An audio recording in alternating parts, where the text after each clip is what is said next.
الله وبركاته. بسم الله الرحمن الرحيم. الحمد لله رب العالمين والصلاة والسلام على أشرف الأنبياء والمرسلين نبينا محمد وعلى آله وصحبه أجمعين. أما بعد. ബഹുമാനിയായ സഹോദരങ്ങളെ സഹോദരിമാരെ, നമ്മൾ ഇൻഷാ അല്ലാഹ് ഉംദത്തുൽ അഹ്കാമിന്റെ രണ്ടാമത്തെ ദർസ് ആരംഭിക്കുകയാണ്. ആദ്യത്തെ ദർസിൽ നിങ്ങൾ കേട്ടതുപോലെ നമ്മൾ മനസ്സിലാക്കിയത് ഉംദത്തുൽ അഹ്കാമിന്റെ മുഅല്ലിഫായ അബ്ദുൽ ഗനി അൽ മഖ്ദിസി റഹിമഹുള്ളയുടെ അദ്ദേഹത്തിന്റെ ജീവചരിത്രം വളരെ ലഘുവായി നമ്മൾ മനസ്സിലാക്കി.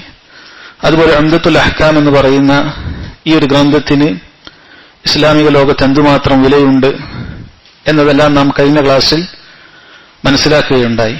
ഇന്ന് ഇൻഷാ അല്ലാഹ് ഈ കിതാബ് ആരംഭിക്കുകയാണ്.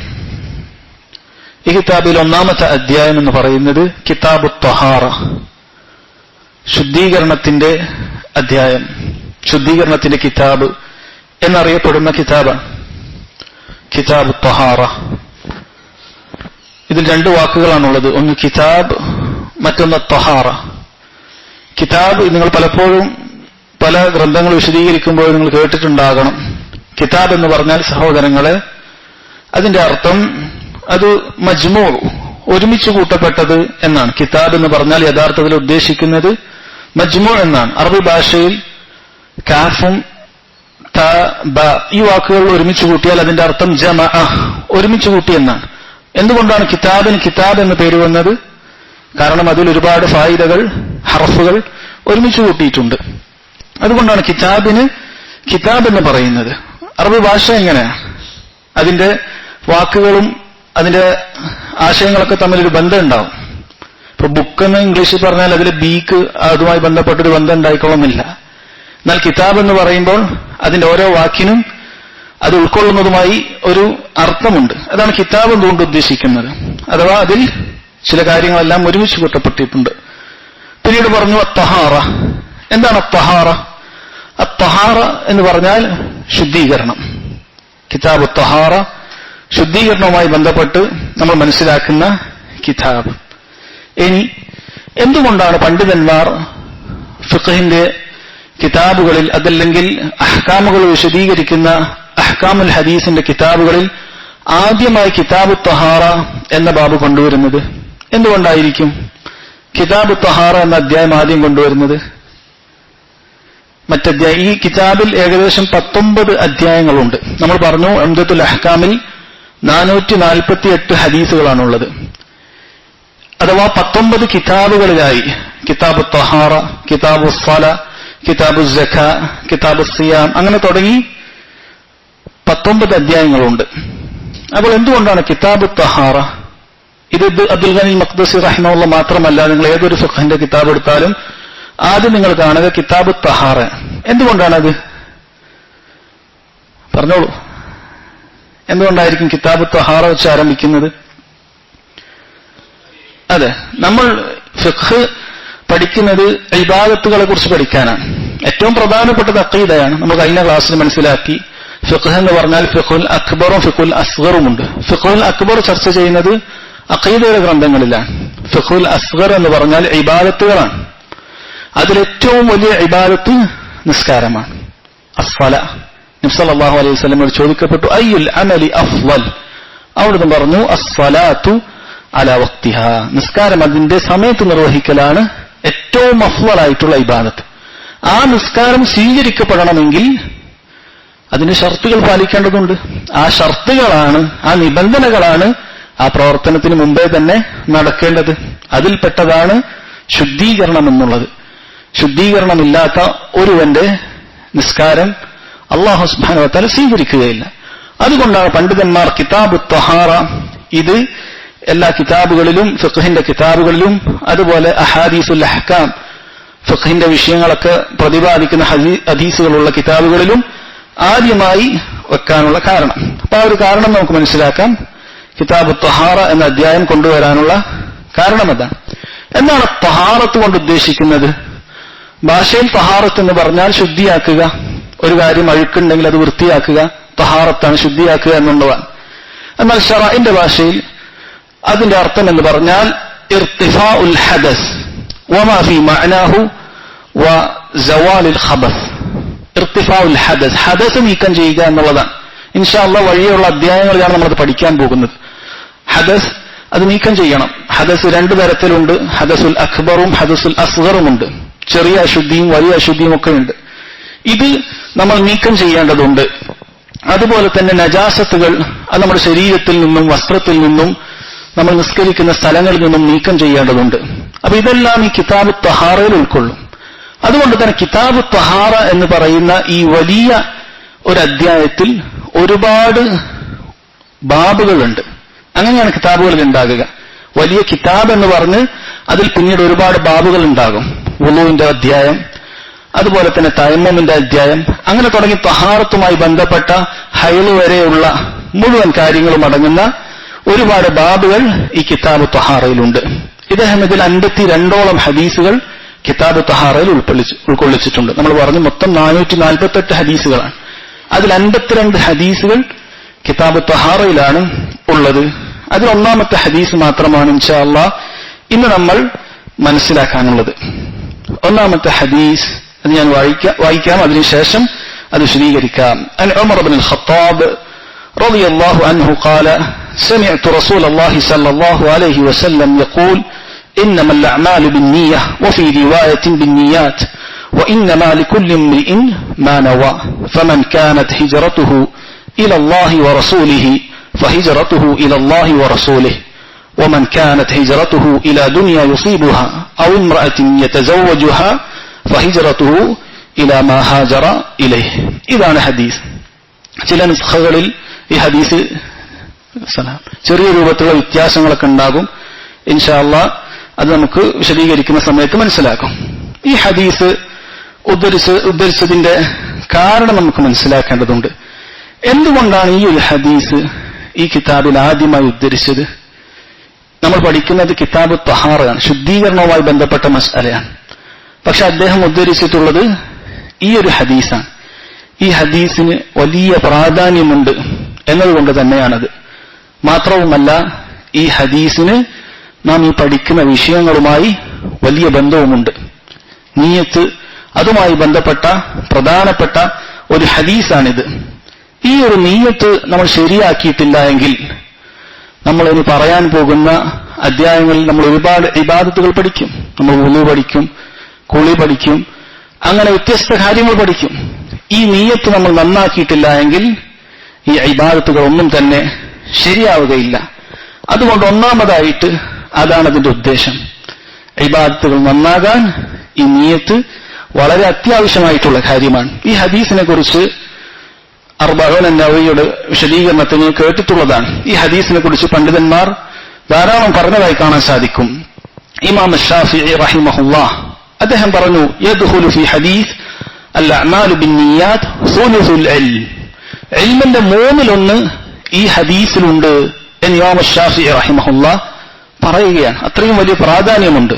ഇൽമു പഠിക്കുന്ന ആളുകൾ ഈ ഒരു ഹദീസ് വളരെ പ്രധാനമായി മനസ്സിലാക്കേണ്ടതുണ്ട്. അതുപോലെ തന്നെ ഇമാം അഹ്മദ് റഹിമഹുല്ലാഹ് അദ്ദേഹം പറഞ്ഞു, അസ്ലുൽ ഇസ്ലാമി അലാ സലാസത്തി അഹാദിസ്. ഇസ്ലാമിന്റെ അടിസ്ഥാനങ്ങൾ 3 ഹദീസുകളിലാണ് നിലകൊള്ളുന്നത്.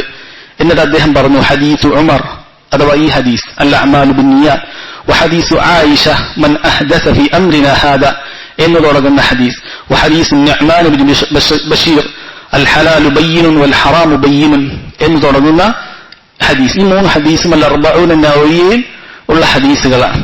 ഈ 3 ഹദീസുകളാണ് ഇസ്ലാമിന്റെ അടിസ്ഥാനപരമായ ഹദീസുകൾ എന്ന് പറഞ്ഞതായി കാണാൻ സാധിക്കും. ചില പണ്ഡിതന്മാർ പറഞ്ഞു ഇതിനെക്കുറിച്ച്, ലൈസ ഫീ അഖ്ബാരി നബിയ്യി സല്ലല്ലാഹു അലൈഹി വസല്ലം ഷൈഉൻ അജ്മഉ വഅഗ്ന വഅക്തറു ഫായിദതൻ മിൻ ഹാദൽ ഹദീസ്.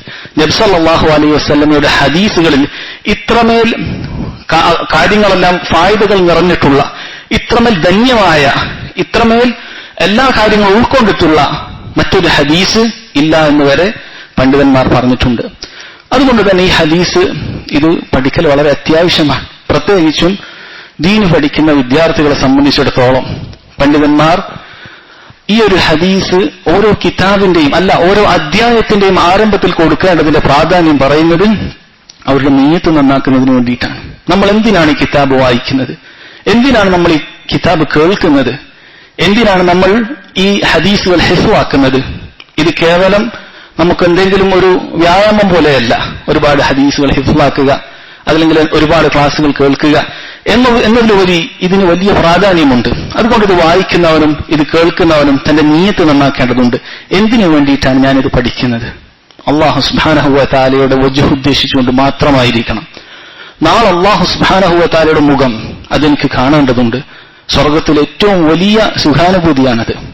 സ്വർഗത്തിലെ ഏറ്റവും വലിയ സുഖാനുഭൂതിയാണ്. അതെനിക്ക് ലഭിക്കേണ്ടതുണ്ട്. ആ ഒരൊറ്റ ലക്ഷ്യം മാത്രമാണ് ഈ ഹദീസ് പഠിക്കുമ്പോൾ, ഈ കിതാബ് പഠിക്കുമ്പോൾ നമുക്കുണ്ടാകേണ്ടത്. അതിനു വേണ്ടിയിട്ടാണ് പണ്ഡിതന്മാർ ഇത് പറഞ്ഞിട്ടുള്ളത്. ത്വലബുൽ ഇൽം എന്ന് പറയുന്നത് വലിയ ഫദ്ലുള്ള കാര്യമാണ്. മറ്റെല്ലാ സുന്നത്തായ ഇബാദത്തുകളെക്കാളും വലിയ ഫദ്ലുള്ള ഒരു കാര്യമാണ് ത്വലബുൽ ഇൽം എന്ന് പറയുന്നത്. പണ്ഡിതന്മാർ പറയുന്നു, മാ തുഖർരിബ ഇലല്ലാഹി സുബ്ഹാനഹു വ തആല ബിമിസ്ലി ത്വലബുൽ ഇൽം. ത്വലബുൽ ഇൽമിലൂടെ ഒരാൾക്ക് അല്ലാഹുവിന്റെ അടുക്കൽ സാമീപ്യം സിദ്ധിക്കുന്നത് പോലെ മറ്റൊരു വഴിയിലേക്ക് കൂടിയും അവൻ സാധിക്കുകയില്ല എന്ന് പണ്ഡിതന്മാർ പറഞ്ഞതായി കാണാൻ സാധിക്കും. ഒരാൾ ഒരുപാട് സുന്നത്ത് നിസ്കരിക്കുന്നു, ഒരുപാട് സുന്നത്ത് നോമ്പെടുക്കുന്നു, അതിനേക്കാളൊക്കെ ശ്രേഷ്ഠതയുള്ള ഒരു കാര്യമാണ് ത്വലബുൽ ഇൽം എന്ന് പറയുന്നത്. കാരണം അവന്റെ ഇബാദത്ത് നന്നാക്കാൻ ഉപകരിക്കുന്ന കാര്യമാണ്. അതുകൊണ്ട് തന്നെ ഇത്ര വലിയൊരു പ്രാധാന്യമുള്ള ഒരു അമല് ചെയ്യുന്ന പഠിക്കുന്ന ആളുകൾ നിങ്ങളെല്ലാവരും തുല്ലാബുൽ ഇൽമാണ്. അത് മുൻതളിമീനായിട്ട് അത് സ്ഥിരമായി പഠിച്ച് എഴുതി പഠിക്കുന്ന തുല്ലാബുൽ ഇൽമുണ്ട്. അതല്ലാതെ വിജ്ഞാനം പഠിക്കുന്നവർ തുല്ലാബുൽ ഇൽമാണ്. നമ്മളിത് പഠിക്കുന്നത്, ഇവിടെ വന്നിരിക്കുന്നത് ഈ ഇൽമ പഠിക്കുന്നതിന് മനസ്സിലാക്കുന്നതിന് വേണ്ടി തന്നെയാണ്. അതുകൊണ്ട് അത് വലിയൊരു ഇബാദത്താണ്. അതുകൊണ്ട് തന്നെ ഈ ഒരു ഇബാദത്ത് അത് മറ്റെല്ലാ ഇബാദത്തുകളും പോലെ തന്നെ നിയ്യത്തില്ലെങ്കിൽ ഇതിനൊരു ഫദ്ൽ ലഭിക്കുകയില്ല. എന്നു മാത്രമല്ല, നിയ്യത്തില്ല എങ്കിൽ നമുക്ക് യാതൊരു പ്രതിഫലവും ലഭിക്കുകയില്ല എന്ന് മാത്രമല്ല, നമുക്ക് ദോഷമാണ് ഉണ്ടാകുക. നബി സല്ലല്ലാഹു അലൈഹി വസല്ലം അത്തരക്കാരായ ആളുകളെ തൊട്ട് താക്കീത് ചെയ്തിട്ടുണ്ട്. ആരെങ്കിലും ദുനിയാവ് സമ്പാദിക്കുന്നതിന് വേണ്ടി ഇൽമിയായ കാര്യങ്ങൾ പഠിക്കുകയും ദുനിയാവ് അത് ഉദ്ദേശം വെക്കുകയും ചെയ്താൽ അവൻ സ്വർഗത്തിന്റെ സുഗന്ധം പോലും അനുഭവിക്കാൻ സാധിക്കുകയില്ല. അതുകൊണ്ട് അത്ര വലിയ താക്കീത് വന്നിട്ടുള്ള കാര്യമാണ്. അതുകൊണ്ട് ഇൽമ പഠിക്കുന്ന വിദ്യാർത്ഥികൾ അവരുടെ നിയ്യത്ത് നന്നാക്കേണ്ടതുണ്ട്.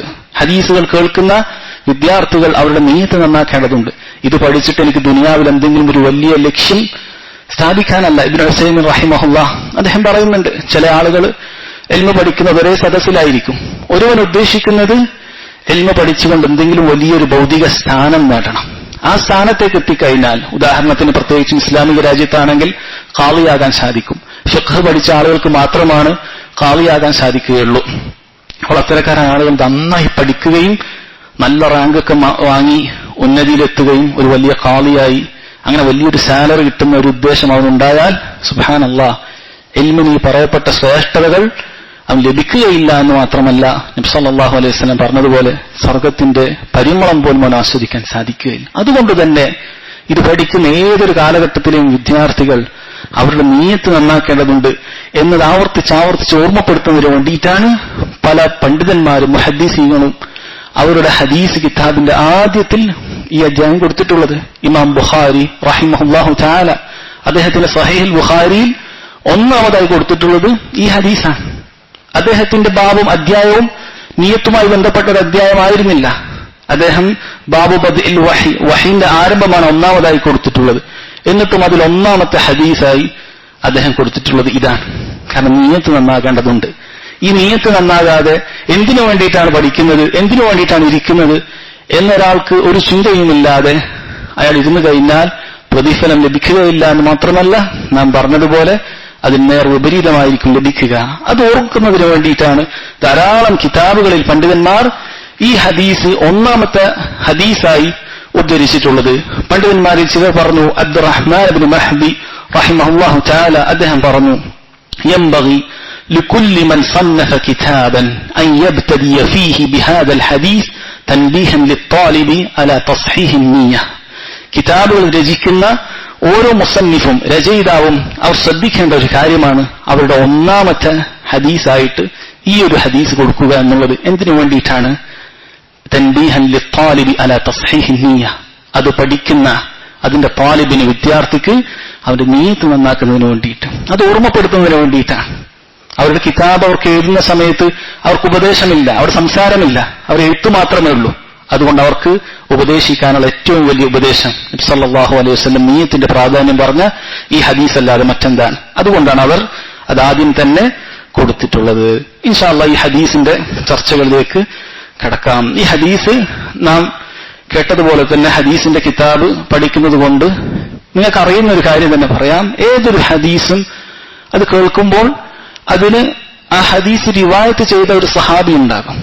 ഒരു സഹാബിയായിരിക്കും നബി സല്ലല്ലാഹു അലൈഹി വസല്ലം പറഞ്ഞു എന്നോ അപ്രകാരം ചെയ്തു എന്നോ അല്ലെങ്കിൽ നബി സല്ലല്ലാഹു അലൈഹി വസല്ലം സദസ്സിൽ നമ്മൾ അങ്ങനെ ചെയ്തപ്പോൾ അവിടുന്ന് മിണ്ടാതെന്നോ ആ രൂപത്തിൽ ഹദീസുകൾ നമുക്ക് റിവായത്ത് ചെയ്തു തരുന്നത്. അപ്പോ ഒരു റാവിൽ ഹദീസ് റിവായത്ത് ചെയ്ത ഒരു റാവി ഉണ്ടാകും, ഒരു സഹാബി ഉണ്ടാകും. അതുപോലെ തന്നെ ആ ഹദീസ് ഒരു കിതാബിൽ രേഖപ്പെടുത്തിയ ഒരു മുഹദ്ദിസും ഉണ്ടാകും. ഇമാം ബുഖാരിയെ പോലെ മുസ്ലിമിനെ പോലെ. നമ്മൾ പറഞ്ഞു ഈ കിതാബിലെ മുഴുവൻ ഹദീസുകളും നമുക്കൊരു എളുപ്പമുണ്ട്. എല്ലാ ഹദീസുകളും ഇമാം ബുഖാരിയും മുസ്ലിമും റിവായത്ത് ചെയ്ത ഹദീസുകളാണ്. ഇതിലുള്ള മുഴുവൻ ഹദീസുകളും ഇമാം ബുഖാരിയും മുസ്ലിമും റിവായത്ത് ചെയ്ത ഹദീസുകളാണ്. അതുകൊണ്ട് ഇതിന്റെ സിഹത്തിനെ കുറിച്ച് നമുക്ക് ചിന്തിക്കുകയേ വേണ്ട. പ്രത്യേകിച്ച് വിദ്യാർത്ഥികൾ ഹിഫ്ളാക്കുന്ന ആളുകളെ സംബന്ധിച്ചിടത്തോളം മറ്റൊരു കിതാബിനുമില്ലാത്തൊരു പ്രാധാന്യം അവർക്ക് ലഭിക്കുകയാണ്. അഹ്കാമുൽ ഹദീസ് പഠിക്കുമ്പോൾ മറ്റൊരു കിതാബിനുമില്ലാത്ത പ്രാധാന്യം ഈ ഹദീസിനുണ്ട്. അവർക്ക് അതിന്റെ സിഹത്തിനെ കുറിച്ച് ചിന്തിക്കേണ്ട, നേരെ ഹിഫ്ളാക്കിയാൽ മാത്രം മതിയാകുന്നതാണ്. അതുകൊണ്ട് അവർക്ക് ആ ഒരു കാര്യം നമ്മൾ പറഞ്ഞു, മുഹദ്ദിസുകൾ ഉണ്ടാകും. ഈ ഹദീസ് റിവായത്ത് ചെയ്തിട്ടുള്ള ആരാണ്? നമ്മൾ പറഞ്ഞു അൻ ഉമർ റളിയല്ലാഹു അൻഹു ആണ്. അൽ അർബഉൻ നവവിയിൽ ഈ ഹദീസ് നിങ്ങൾ അദ്ദേഹത്തിന്റെ ലഖബും കുനിയത്തുമെല്ലാം ഉൾപ്പെടുത്തി നിങ്ങൾ വായിച്ചിട്ടുണ്ടാകും. അൻ അമീറുൽ മുഅ്മിനീന അബി ഹഫ്സ് ഉമർ ഇബ്നുൽ ഖത്താബ് റളിയല്ലാഹു അൻഹു എന്നാണ് ഹദീസ് ആരംഭിക്കുന്നത്. ഉമർ റളിയല്ലാഹു അൻഹു ആണ് ഈ ഒരു ഹദീസ് റിവായത്ത് ചെയ്തിട്ടുള്ളത്. ഈ ഹദീസിന് വലിയ പ്രത്യേകതയുണ്ട്. ഈ ഹദീസ് ഏറ്റവും പ്രധാനപ്പെട്ട ഹദീസാണ്, ഏറ്റവും പ്രധാനപ്പെട്ട വിഷയമാണിത് കൈകാര്യം ചെയ്യുന്നത് എന്നതോടൊപ്പം തന്നെ ഹദീസ് നിദാന ശാസ്ത്രത്തിൽ വലിയൊരു പ്രത്യേകമുള്ള ഒരു ഹദീസാണ്. ഈ ഹദീസിന്റെ ആരംഭം മുഴുവൻ ഗരീബായ ഹദീസ് എന്ന് പറയും. ഗരീബായ ഹദീസ് എന്ന് പറഞ്ഞാൽ ആ ഒരു തബക്കയിൽ, ആ ഹദീസ് റിവായത്ത് ചെയ്യുന്ന തബക്കയിൽ ഇങ്ങനെ പരമ്പരകളായിട്ടാണ് വരിക. സഹാബിയിൽ നിന്നും ഇമാം ബുഖാരി നേരിട്ട് കേട്ടതല്ല, ഇമാം ബുഖാരി അദ്ദേഹത്തിന്റെ ശേഖിൽ നിന്ന് കേട്ടതാണ്, അവർ അദ്ദേഹത്തിന്റെ ശേഖിൽ നിന്ന് കേട്ടതാണ്, അവർ മറ്റൊരു താബിയിൽ നിന്ന് കേട്ടതാണ്, അവർ മറ്റൊരു താബിയിൽ നിന്ന് കേട്ടതാണ്, അവരാണ് സഹാബിയിൽ നിന്ന് കേട്ടത്. ആ സഹാബിയാണ് അല്ലാഹുവിന്റെ റസൂൽ സല്ലല്ലാഹു അലൈഹി വസല്ലം പറഞ്ഞു എന്ന് പറയുന്നത്.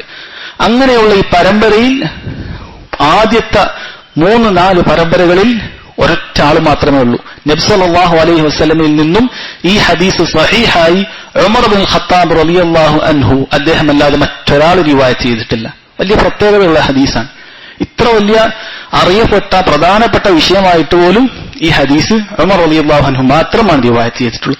ഉമർ റളിയല്ലാഹു അൻഹുവിൽ നിന്നും അൽഖമത്ത് ഇബ്നു വഖാസ് അൽ-ലൈസി റഹിമഹുല്ലാഹ് അദ്ദേഹം മാത്രമാണ് ഈ ഹദീസ് റിവായത്ത് ചെയ്തിട്ടുള്ളത്. ഉമർ റളിയല്ലാഹു അൻഹുവിൽ നിന്നും വേറെ ഒരാളും ഇത് കേട്ടിട്ടില്ല. അദ്ദേഹത്തിൽ നിന്നും മുഹമ്മദ് ബിൻ ഇബ്രാഹിം അത്തൈമി റഹിമഹുല്ലാഹ് അദ്ദേഹം മാത്രമാണ് ഈ ഹദീസ് കേട്ടിട്ടുള്ളത്. അദ്ദേഹത്തിൽ നിന്നും യഹ്യ ബിൻ സഈദ് അൽ അൻസാരി റഹിമഹുല്ലാഹ് അദ്ദേഹം മാത്രമാണ് കേട്ടിട്ടുള്ളത്. ഇങ്ങനെയുള്ള ഹദീസുകൾ നിരുപാധികമല്ലെങ്കിലും പൊതുവെ ദുർബലമായ ഗണത്തിലാണ് വിടുക. ഇങ്ങനെ ആരും കേൾക്കാത്ത ഒറ്റൊരാൾ മാത്രം ഓരോ പരമ്പരയിലും കേൾക്കുക. എന്നാൽ ഇതിനുശേഷം ഈ ഹദീസ് 100 കണക്കിന് മുഹദ്ദിസീങ്ങളുടെ കയ്യിലേക്ക് ഇതെത്തിയിട്ടുണ്ട് എന്ന് കാണാം. അങ്ങനെ ഒരു പ്രത്യേകത ഈ ഒരു ഹദീസിന് ഉണ്ട്. പക്ഷേ ഇതിന്റെ ആശയം വളരെ വ്യക്തമാണ്. ഖുർആനിൽ മുഴുവനും നിയ്യത്തുമായി ബന്ധപ്പെട്ട അതിന്റെ പ്രാധാന്യം അർഹിക്കുന്ന, അല്ലാഹുവിനെ വജഹ് ഉദ്ദേശിച്ചുകൊണ്ട് അമലുകൾ ചെയ്യേണ്ടതിന്റെ പ്രാധാന്യം അർഹിക്കുന്ന ഹദീസുകൾ എമ്പാടുമുണ്ട്. എന്നാൽ ഇമാം ബുഖാരി അദ്ദേഹത്തെക്കുറിച്ച് പറയപ്പെടുന്നത് അദ്ദേഹം ഒന്നാമതായി കൊടുത്തിട്ടുള്ളത് ഈ ഒരു ഹദീസാണ്. അതുപോലെ തന്നെ ഇമാം ബുഖാരിയുടെ അവസാനത്തെ അധ്യായം കിതാബ് തൗഹീദ്, അതിൽ അവസാനത്തെ ഹദീസ് അദ്ദേഹം കൊടുത്തിട്ടുള്ളത് അബൂ ഹുറൈറ റളിയല്ലാഹു അൻഹു ഉദ്ധരിക്കുന്ന ഒരു ഹദീസാണ്. ഏതാണ് ഹദീസ്? കലിമതാനി ഖഫീഫതാനി അലൽ ലിസാനി ثقيلتان في الميزان حبيبتان إلى الرحمن سبحان الله وبحمده سبحان الله العظيم. നിങ്ങൾ പലപ്പോഴും കേട്ടിട്ടുള്ള ഒരു ഹദീസാണ്.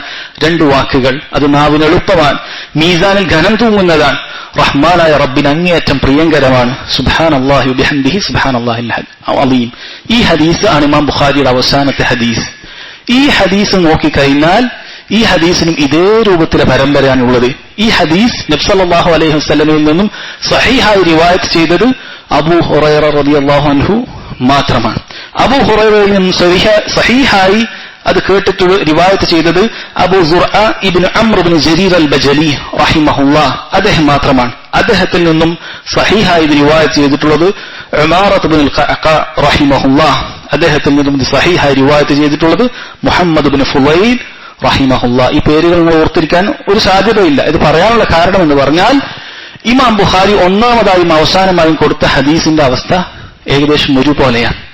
പൊതുവിൽ അഖ്ലാനികളായ ആളുകൾ, മുഅ്തസിലിയാക്കളായ ആളുകൾ അവർ ഇത്തരത്തിലുള്ള ഹദീസ് സ്വീകരിക്കുകയില്ല. അവർ മുത്തവാത്തിറായ ഹദീസുകളെ സ്വീകരിക്കുകയുള്ളൂ. അഥവാ ഓരോ തബക്കയിലും ധാരാളം ആളുകൾ അത് കേൾക്കണം. ഒരൊറ്റ ഒരു ആൾ കേട്ടാൽ പോരാ, ഒരുപാട് സഹാബത്തിൽ നിന്ന് ഒരുപാട് ആൾക്കാർ കേൾക്കണം, അവരിൽ നിന്ന് ഒരുപാട് ആളുകൾ കേൾക്കണം. അങ്ങനെ മുഹദ്ദിസ് റിവായത്ത് ചെയ്യണം, അതേ സ്വീകരിക്കുകയുള്ളൂ. അത്തരക്കാരായ ആളുകൾക്കൊരു മറുപടി എന്നോണമായിരിക്കാം ഇമാം ബുഖാരി റഹിമഹുല്ലാഹ് അദ്ദേഹത്തിന്റെ ഒന്നാമത്തെയും അവസാനത്തെയും ഹദീസ് ഈ രൂപത്തിൽ കൊടുത്തത് എന്ന് പണ്ഡിതന്മാർ വിശദീകരിക്കുന്നിടത്ത് പറയുന്നതായി കാണാൻ സാധിക്കും.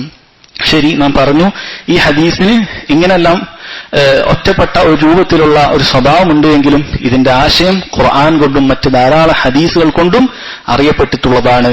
അല്ലാഹു സുബ്ഹാനഹു വ തആല ഖുർആനിൽ നിയ്യത്തിന്റെ പ്രാധാന്യം അറിയിക്കുന്ന ധാരാളം ആയത്തുകൾ അവതരിപ്പിച്ചിട്ടുണ്ട്. അതിൽപ്പെട്ടതാണ് അല്ലാഹു സുബ്ഹാനഹു വ തആല പറഞ്ഞു വമാ തുൻഫിഖൂന ഇല്ല ഇബ്തിഗാഅ വജ്ഹില്ലാഹ്, അല്ലാഹുവിന്റെ പ്രീതി, അല്ലാഹുവിന്റെ വജ്ഹ് ഉദ്ദേശിച്ചുകൊണ്ട് മാത്രമാണ് നിങ്ങൾ ചിലവഴിക്കുന്നത്. ഇബ്തിഗാഅ വജ്ഹില്ലാഹ്, നിയ്യത്താണ് അതുകൊണ്ട് ഉദ്ദേശിക്കുന്നത്. ഇബ്തിഗാഅ വജ്ഹില്ലാഹ്, അല്ലാഹുവിന്റെ വജ്ഹ് കാംക്ഷിക്കുക എന്ന് പറഞ്ഞാൽ നിയ്യത്താണ്.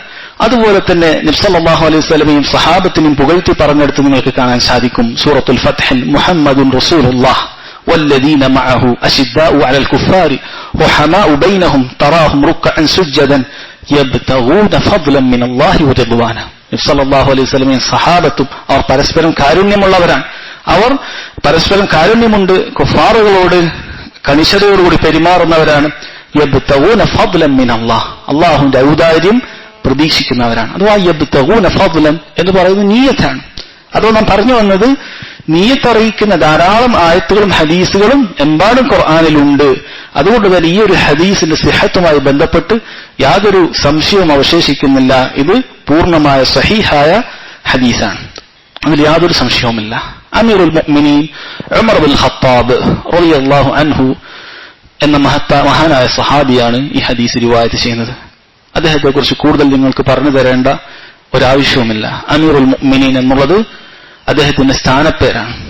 മുസ്ലിമീങ്ങളുടെ ഇമാമുമാരിൽ അമീറുൽ മുഅ്മിനീൻ എന്ന പേര് ആദ്യമായി സ്വീകരിക്കുന്നത് ഉമർ ബിൻ ഖത്താബ് റളിയല്ലാഹു അൻഹു ആണ്. അബൂബക്കർ റളിയല്ലാഹു അൻഹു അങ്ങനെ ഒരു പേര് സ്വീകരിച്ചിരുന്നില്ല. നമുക്കറിയാം അബൂബക്കർ റളിയല്ലാഹു അൻഹു അടുത്ത ഇമാം ആരാകണം, അടുത്ത അമീർ ആരാകണം എന്ന് അദ്ദേഹം നേരെ തീരുമാനിച്ചിട്ടുള്ളതാണ്. അദ്ദേഹം തെരഞ്ഞെടുത്തിട്ടുള്ള ആളാണ് ഉമർ ബിൻ ഖത്താബ് റളിയല്ലാഹു അൻഹു. അദ്ദേഹം ധാരാളക്കാർക്ക് സഹാബികളെ വിളിക്കുകയും ഉമർ അള്ളാഹുവിനെ കുറിച്ച് ചോദിക്കുകയും അവരെല്ലാവരും പറഞ്ഞു, അവർക്ക് ആർക്കും അഭിപ്രായ വ്യത്യാസമില്ല.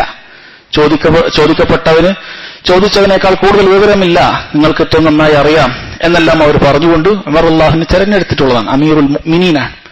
ആദ്യ കാലഘട്ടത്തിൽ അമീറുൽ മുഅ്മിനീൻ അറിയപ്പെട്ടാൽ അത് ഇമാമുൽ ഉൽമ, അഥവാ ഒരു നാട്ടിന്റെ ഏറ്റവും വലിയ ഇമാം അഥവാ നാട്ടിന്റെ ഭരണാധികാരി, അവരായിരുന്നു അറിയപ്പെട്ടിരുന്നത്.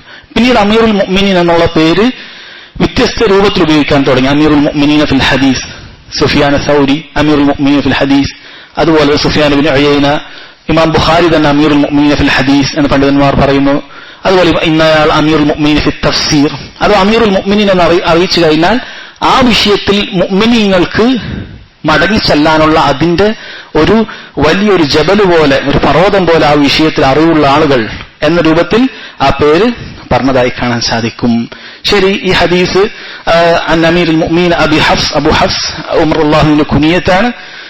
അദ്ദേഹം പറയുന്നു, സമിഅ്തു റസൂലല്ലാഹി സ്വല്ലല്ലാഹു അലൈഹി വസല്ലം യഖൂൽ, നബി സ്വല്ലല്ലാഹു അലൈഹി വസല്ലം പറയുന്നതായി ഞാൻ കേട്ടു. ഹദീസ് ഈ റിവായത്ത് ചെയ്യുമ്പോൾ നിങ്ങൾ പലപ്പോഴും കേട്ടിട്ടുണ്ടാകും ഹദ്ദസനി അല്ലെങ്കിൽ ഹദ്ദസന, അല്ലെങ്കിൽ രൂപത്തിൽ പല രൂപത്തിൽ നിങ്ങൾ കേട്ടിട്ടുണ്ടാകും. അങ്ങനെയുള്ള രൂപത്തിൽ ഏറ്റവും മുന്തിയൊരു രൂപമാണ് ഒരാൾ സമിഅ്തു എന്ന് പറഞ്ഞുകൊണ്ട് പറയുന്നത്. സമിഅ്തു റസൂലുള്ളാഹി സ്വല്ലല്ലാഹു അലൈഹി വസല്ലം, അതുകൊണ്ട് മനസ്സിലാക്കാൻ സാധിക്കുന്ന അദ്ദേഹത്തിന്റെ ഇടയിൽ ആരുമില്ല, അദ്ദേഹം നേരെ ചെവി കൊണ്ട് കേട്ടു എന്നതാണ് അതുകൊണ്ട് ഉദ്ദേശിക്കുന്നത്. സമിഅ്തു എന്ന് പറഞ്ഞാൽ അതാണ് അതുകൊണ്ട് ഉദ്ദേശിക്കുന്നത്. ഇവിടെ പ്രത്യേകിച്ച് മനസ്സിലാക്കേണ്ടത് ഉമർ റളിയല്ലാഹു അൻഹു അദ്ദേഹത്തെക്കുറിച്ച് പറയപ്പെട്ടതായി കാണാൻ സാധിക്കും. അദ്ദേഹം ഇൽമ് സ്വീകരിക്കുന്നതിൽ തനാവുബ് നടത്തിയിട്ടുള്ള ആളാണ്. എന്താണ് തനാവുബ്? അദ്ദേഹം ഒരു ദിവസം ജോലിക്ക് പോകുന്ന സമയത്ത് അദ്ദേഹം വേറൊരാളെ ഏർപ്പാടാക്കും നബി സല്ലല്ലാഹു അലൈഹി വസല്ലമയിൽ നിന്നും ഹദീസുകൾ കേൾക്കാൻ, അവിടെ നടക്കുന്ന കാര്യങ്ങൾ കേൾക്കാൻ. എന്നിട്ട് ഉമർ റളിയല്ലാഹു അൻഹു തിരിച്ചു വന്നു കഴിഞ്ഞാൽ ആ വ്യക്തിയിൽ നിന്നും ആ കാര്യങ്ങൾ മുഴുവനും കേട്ട് മനസ്സിലാക്കും. എന്നിട്ട് പിറ്റേ ദിവസം ഉമർ റളിയല്ലാഹു അൻഹു ആയിരിക്കും നബി സല്ലല്ലാഹു അലൈഹി വസല്ലമയോടൊപ്പം ഉണ്ടാകുക. അങ്ങനെ അവർ മാറി മാറിയിട്ട് ഇൽമു പഠിക്കുന്ന രീതിയായിരുന്നു. എന്നാൽ ഈ ഹദീസിൽ ഉമർ റളിയല്ലാഹു അൻഹു സമിഅതു എന്ന് പറഞ്ഞതിനാൽ അദ്ദേഹം നേർക്ക് നേരെ നബി സല്ലല്ലാഹു അലൈഹി വസല്ലമയിൽ നിന്നും കേട്ടതാണ് എന്ന് മനസ്സിലാക്കാൻ സാധിക്കും. ഇവിടെ നമ്മൾ മനസ്സിലാക്കണം, സഹാബത്ത് ഇൽമു പഠിക്കുന്നതിൽ കാണിച്ച ഹിർസ്. അവർ ഒരു ദിവസം വന്നിട്ടില്ല എങ്കിൽ അവർ അതിനെക്കുറിച്ച് പിന്നെ ചിന്തിക്കാതെ അല്ല, ഒരാളെ പറഞ്ഞയക്കുകയാണ്. എന്തൊക്കെയാണ് ഇന്ന് പഠിപ്പിച്ചത്, എന്തൊക്കെയാണ് നബി സല്ലല്ലാഹു അലൈഹി വസല്ലം ഇന്ന് പറഞ്ഞ ഹദീസുകൾ, അല്ലെ അവരത് കേട്ട് പഠിക്കുകയാണ്. നമ്മൾ എന്താണ് ചെയ്യുന്നത്? നമ്മളൊരു ക്ലാസ് കേട്ടിട്ടില്ല എങ്കിൽ, അല്ലെങ്കിൽ ഒരു ക്ലാസ് നമുക്ക് നഷ്ടപ്പെട്ടാൽ നമ്മൾ പലപ്പോഴും നമ്മൾ ഏറ്റവും കൂടുതൽ വഞ്ചിക്കുന്നത് നമ്മുടെ മൊബൈലിലുണ്ട് എന്നായിരിക്കും. നമ്മൾ ഒരാളോട് ചോദിക്കൂല. ചോദിച്ചാൽ ചിലപ്പോൾ കേട്ട ആൾ പറഞ്ഞു കൊടുക്കണമെന്നില്ല, ശ്രദ്ധിക്കാതെ ഇരുന്ന ഒരാൾക്ക് പറഞ്ഞു കൊടുക്കാൻ സാധിക്കുകയില്ല. രണ്ട്, നമ്മൾ വഞ്ചിക്കുന്ന നമ്മുടെ മൊബൈലിലായിരിക്കും. നമ്മൾ പലപ്പോഴും ചിന്തിക്കാം, മൊബൈലിൽ ക്ലാസ് വരുന്നുണ്ടല്ലോ, അങ്ങനെ ക്ലാസ്സുകൾ അങ്ങനെ വന്നുകൊണ്ടേയിരിക്കും, കേൾക്കണം എന്ന് വിചാരിക്കും. ആ ക്ലാസ്സുകൾ നമ്മൾ നോക്കി ചിരിക്കുമെന്നല്ലാതെ ക്ലാസ് നമ്മൾ കേൾക്കുക വളരെ അപൂർവമായിരിക്കും. അതുകൊണ്ട് തന്നെ നമുക്ക് ഇൽമിനോട് താല്പര്യമുള്ള ആളുകൾ ഏതെങ്കിലും ഒന്ന് നഷ്ടപ്പെട്ടു പോയാൽ അത് ചോദിച്ച് പഠിക്കണം എന്ന് സഹാബത്തിന്റെ മൻഹജിൽ നിന്ന് നമുക്ക് മനസ്സിലാക്കാൻ സാധിക്കുന്നതാണ്. ഉമർ റളിയല്ലാഹു അൻഹു വരെ, ഇത്രയും മഹത്തായ അബൂബക്കർ റളിയല്ലാഹു അൻഹു കഴിഞ്ഞാൽ രണ്ടാം സ്ഥാനമുള്ള ഉമർ റളിയല്ലാഹു അൻഹു, അദ്ദേഹം ഇൽമു പഠിക്കാൻ കാണിച്ച സ്ഥിതി ഇങ്ങനെയാണെങ്കിൽ നമ്മളൊക്കെ എത്രമാത്രം അതിനുവേണ്ടി തയ്യാറെടുക്കണം എന്ന് സാന്ദർഭികമായി മനസ്സിലാക്കുക. ഉമർ റളിയല്ലാഹു അൻഹു ആ രൂപത്തിൽ ഇൽമു പഠിച്ച ഒരു സഹാബിയാണ്. ശരി, അദ്ദേഹം പറഞ്ഞ ഹദീസിലേക്ക് നമുക്ക് വരാം. ഇന്നമൽ അഅ്മാലു ബിന്നിയാത്ത്, തീർച്ചയായും പ്രവർത്തനങ്ങളെല്ലാം നിയ്യത്തിന്റെ അടിസ്ഥാനത്തിലാകുന്നു. വഇന്നമാ ലികുല്ലി ഇംറിഇൻ മാ നവ, ഓരോ വാക്കിലേക്ക് ഞാൻ പിന്നീട് വരും. വഇന്നമാ ലികുല്ലി ഇംറിഇൻ മാ നവ, ഓരോ വ്യക്തിയും എന്താണോ നിയ്യത്താക്കിയിട്ടുള്ളത് അതാണ് അവൻ ഉണ്ടാകുക. ഇത് പറഞ്ഞതിന് ശേഷം അവിടുന്ന് പറഞ്ഞു, ഫമൻ കാനത് ഹിജ്റതുഹു ഇലല്ലാഹി വറസൂലിഹി, അപ്പോൾ ആരുടെ ഹിജ്റയാണ് അല്ലാഹുവിലേക്കും അവന്റെ റസൂലിലേക്കുമായത്, ഫഹിജ്റതുഹു ഇലല്ലാഹി വറസൂലിഹി, അവന്റെ ഹിജ്റ അല്ലാഹുവിലേക്കും അവന്റെ റസൂലിലേക്കും തന്നെയാണ്. വമൻ കാനത് ഹിജ്റതുഹു, അപ്പോൾ ആരുടെ ഹിജ്റയാണ് ലിദുനിയ, ദുനിയാവിന്റെ ഭൗതികമായ എന്തെങ്കിലും നേടുന്നതിനു വേണ്ടി, ലിദുനിയ യുസീബുഹ ഔ ഇംറഅത്തിൻ യതസവ്വജുഹ എന്നാണ് നമ്മുടെ കിതാബിലുണ്ടാകുക. ചില റിവായത്തിൽ യൻകിഹുഹ, നിക്കാഹ് ചെയ്യാൻ എന്ന് കാണാം. ഫഹിജ്റതുഹു ഇലാ മഹാജറ ഇലൈഹി, അവൻ എന്തിലേക്കാണോ ഹിജ്റ ചെയ്തത് അത് അവന് ലഭിക്കുകയുള്ളൂ എന്നാണ് ഈ ഹദീസിൽ വന്നിട്ടുള്ളത്. നമുക്ക് നോക്കാം. ഇന്നമൽ അഅ്മാലു ബിന്നിയാത്ത്, തീർച്ചയായും പ്രവർത്തനങ്ങളെല്ലാം നിയ്യത്തിന്റെ അടിസ്ഥാനത്തിലാണ്, നിയ്യത്തിന്റെ അടിസ്ഥാനത്തിൽ മാത്രമാകുന്നു എന്നാണ് ഈ ഹദീസിൽ നിന്ന് മനസ്സിലാക്കേണ്ടത്. ഇന്നമ എന്ന് പറയുന്ന വാക്ക് അറബ് ഭാഷയിൽ വന്നു കഴിഞ്ഞാൽ അതിന്റെ അർത്ഥം മാത്രമാണ് എന്നാണ്. ശേഷം പറയാൻ പോകുന്ന കാര്യങ്ങൾ അത് മാത്രമാണ്, പറയപ്പെടാത്ത കാര്യങ്ങളൊന്നും അതിൽ ഉൾക്കൊള്ളുകയില്ല എന്നതാണ് ഇന്നമ എന്ന് പറയുന്ന വാക്കിന്റെ പ്രത്യേകത. എന്താണോ മന്തൂഖായിട്ടുള്ളത്, നാവ് കൊണ്ട് പറഞ്ഞിട്ടുള്ളത്, ആ കാര്യത്തിന് മാത്രമേ ഹുക്കുമുള്ളൂ, അതല്ലാത്ത കാര്യങ്ങളിൽ അതിന് ഹുക്കുമില്ല. അപ്പൊ ഇന്നമൽ അഅ്മാലു ബിന്നിയ്യാത്ത്, തീർച്ചയായും പ്രവർത്തനങ്ങളെല്ലാം നിയ്യത്തിന്റെ അടിസ്ഥാനത്തിലാകുന്നു എന്ന് പറഞ്ഞത് ഒരു അടിസ്ഥാനമാണ്. ദീനുൽ ഇസ്ലാമിൽ ഒരു അടിസ്ഥാനമായിട്ടുള്ള ഒരു കാര്യമാണ്. പ്രവർത്തനങ്ങളെല്ലാം നിയ്യത്തിന്റെ അടിസ്ഥാനത്തിൽ മാത്രമാണ്. അൽ അഅ്മാൽ എന്നാണ് പറഞ്ഞിട്ടുള്ളത്, പ്രവർത്തനങ്ങൾ എന്നാണ് വന്നിട്ടുള്ളത്. ചില റിവായത്തിൽ ഇന്നൽ അമല എന്നും വന്നിട്ടുണ്ട്. എന്തു വന്നാലും അൽ അമൽ എന്നുകൊണ്ട് ഉദ്ദേശിക്കുന്നത് മുഴുവൻ പ്രവർത്തനങ്ങളും എന്നാണ്. എന്തൊക്കെയാണ് പ്രവർത്തനങ്ങൾ? ഒരു മുസ്ലിമിനെ സംബന്ധിച്ചിടത്തോളം അവന്റെ പ്രവർത്തനങ്ങൾ 3 തരത്തിലാണ്. ഒന്ന്, അവന്റെ ഖൽബ് കൊണ്ടുണ്ടാകുന്ന പ്രവർത്തനങ്ങളുണ്ട്. ഒരുപാട് ഇബാദത്തുകൾ അത് ഖൽബ് കൊണ്ടുള്ളതാണ്. പേടി, ഖശിയത്ത്, അതുപോലെ തന്നെ റജാ, പ്രതീക്ഷ. ഇതൊന്നും ഒരാൾക്ക് കൈകാലുകൾ കൊണ്ട് കൈയിട്ടടിച്ച് കാണിക്കാൻ പറ്റുന്നതോ അല്ലെങ്കിൽ നാവ് കൊണ്ട് പറഞ്ഞിട്ട് അറിയിക്കാൻ പറ്റുന്നതോ അല്ല. അത് അവന്റെ ഖൽബിലുണ്ടാകുന്ന ഒരു ഇബാദത്താണ്. അള്ളാഹുവിനെ കുറിച്ച് പേടിക്കലും ഭയവും പ്രതീക്ഷയും തവക്കുലിന്റെ സബബ് മാത്രമേ നമുക്ക് കൈകാലുകൾ കൊണ്ട് ചെയ്യാൻ പറ്റുള്ളൂ. ഖൽബ് കൊണ്ട് വലിയൊരു കാര്യമുണ്ട്, തവക്കുൽ, അള്ളാഹുൽ ഭരമേൽപ്പിക്കുക. ഇതെല്ലാം ഖൽബ് കൊണ്ടുള്ളതാണ്. അതുപോലെ തന്നെ നമ്മുടെ നാവ് കൊണ്ടുണ്ട്. നാവ് കൊണ്ട് ഉള്ളതിനേക്കാൾ കൂടുതൽ അമലുകൾ ചിലപ്പോൾ നമ്മൾ മറ്റൊരു അവയവം കൊണ്ട് ചെയ്യുന്നുണ്ടാവുകയില്ല. കാരണം നമുക്ക് എപ്പോൾ വേണമെങ്കിലും അമലുകൾ ചെയ്യാം. അതൊരു പക്ഷെ നമ്മുടെ നമുക്ക് നഫ്സിന് ഷർറായിട്ടുള്ളതും ഹൈറായിട്ടുള്ളതും ഉണ്ടാകും. അപ്പോൾ നാവ് കൊണ്ടുള്ള അമലുകളുണ്ട്.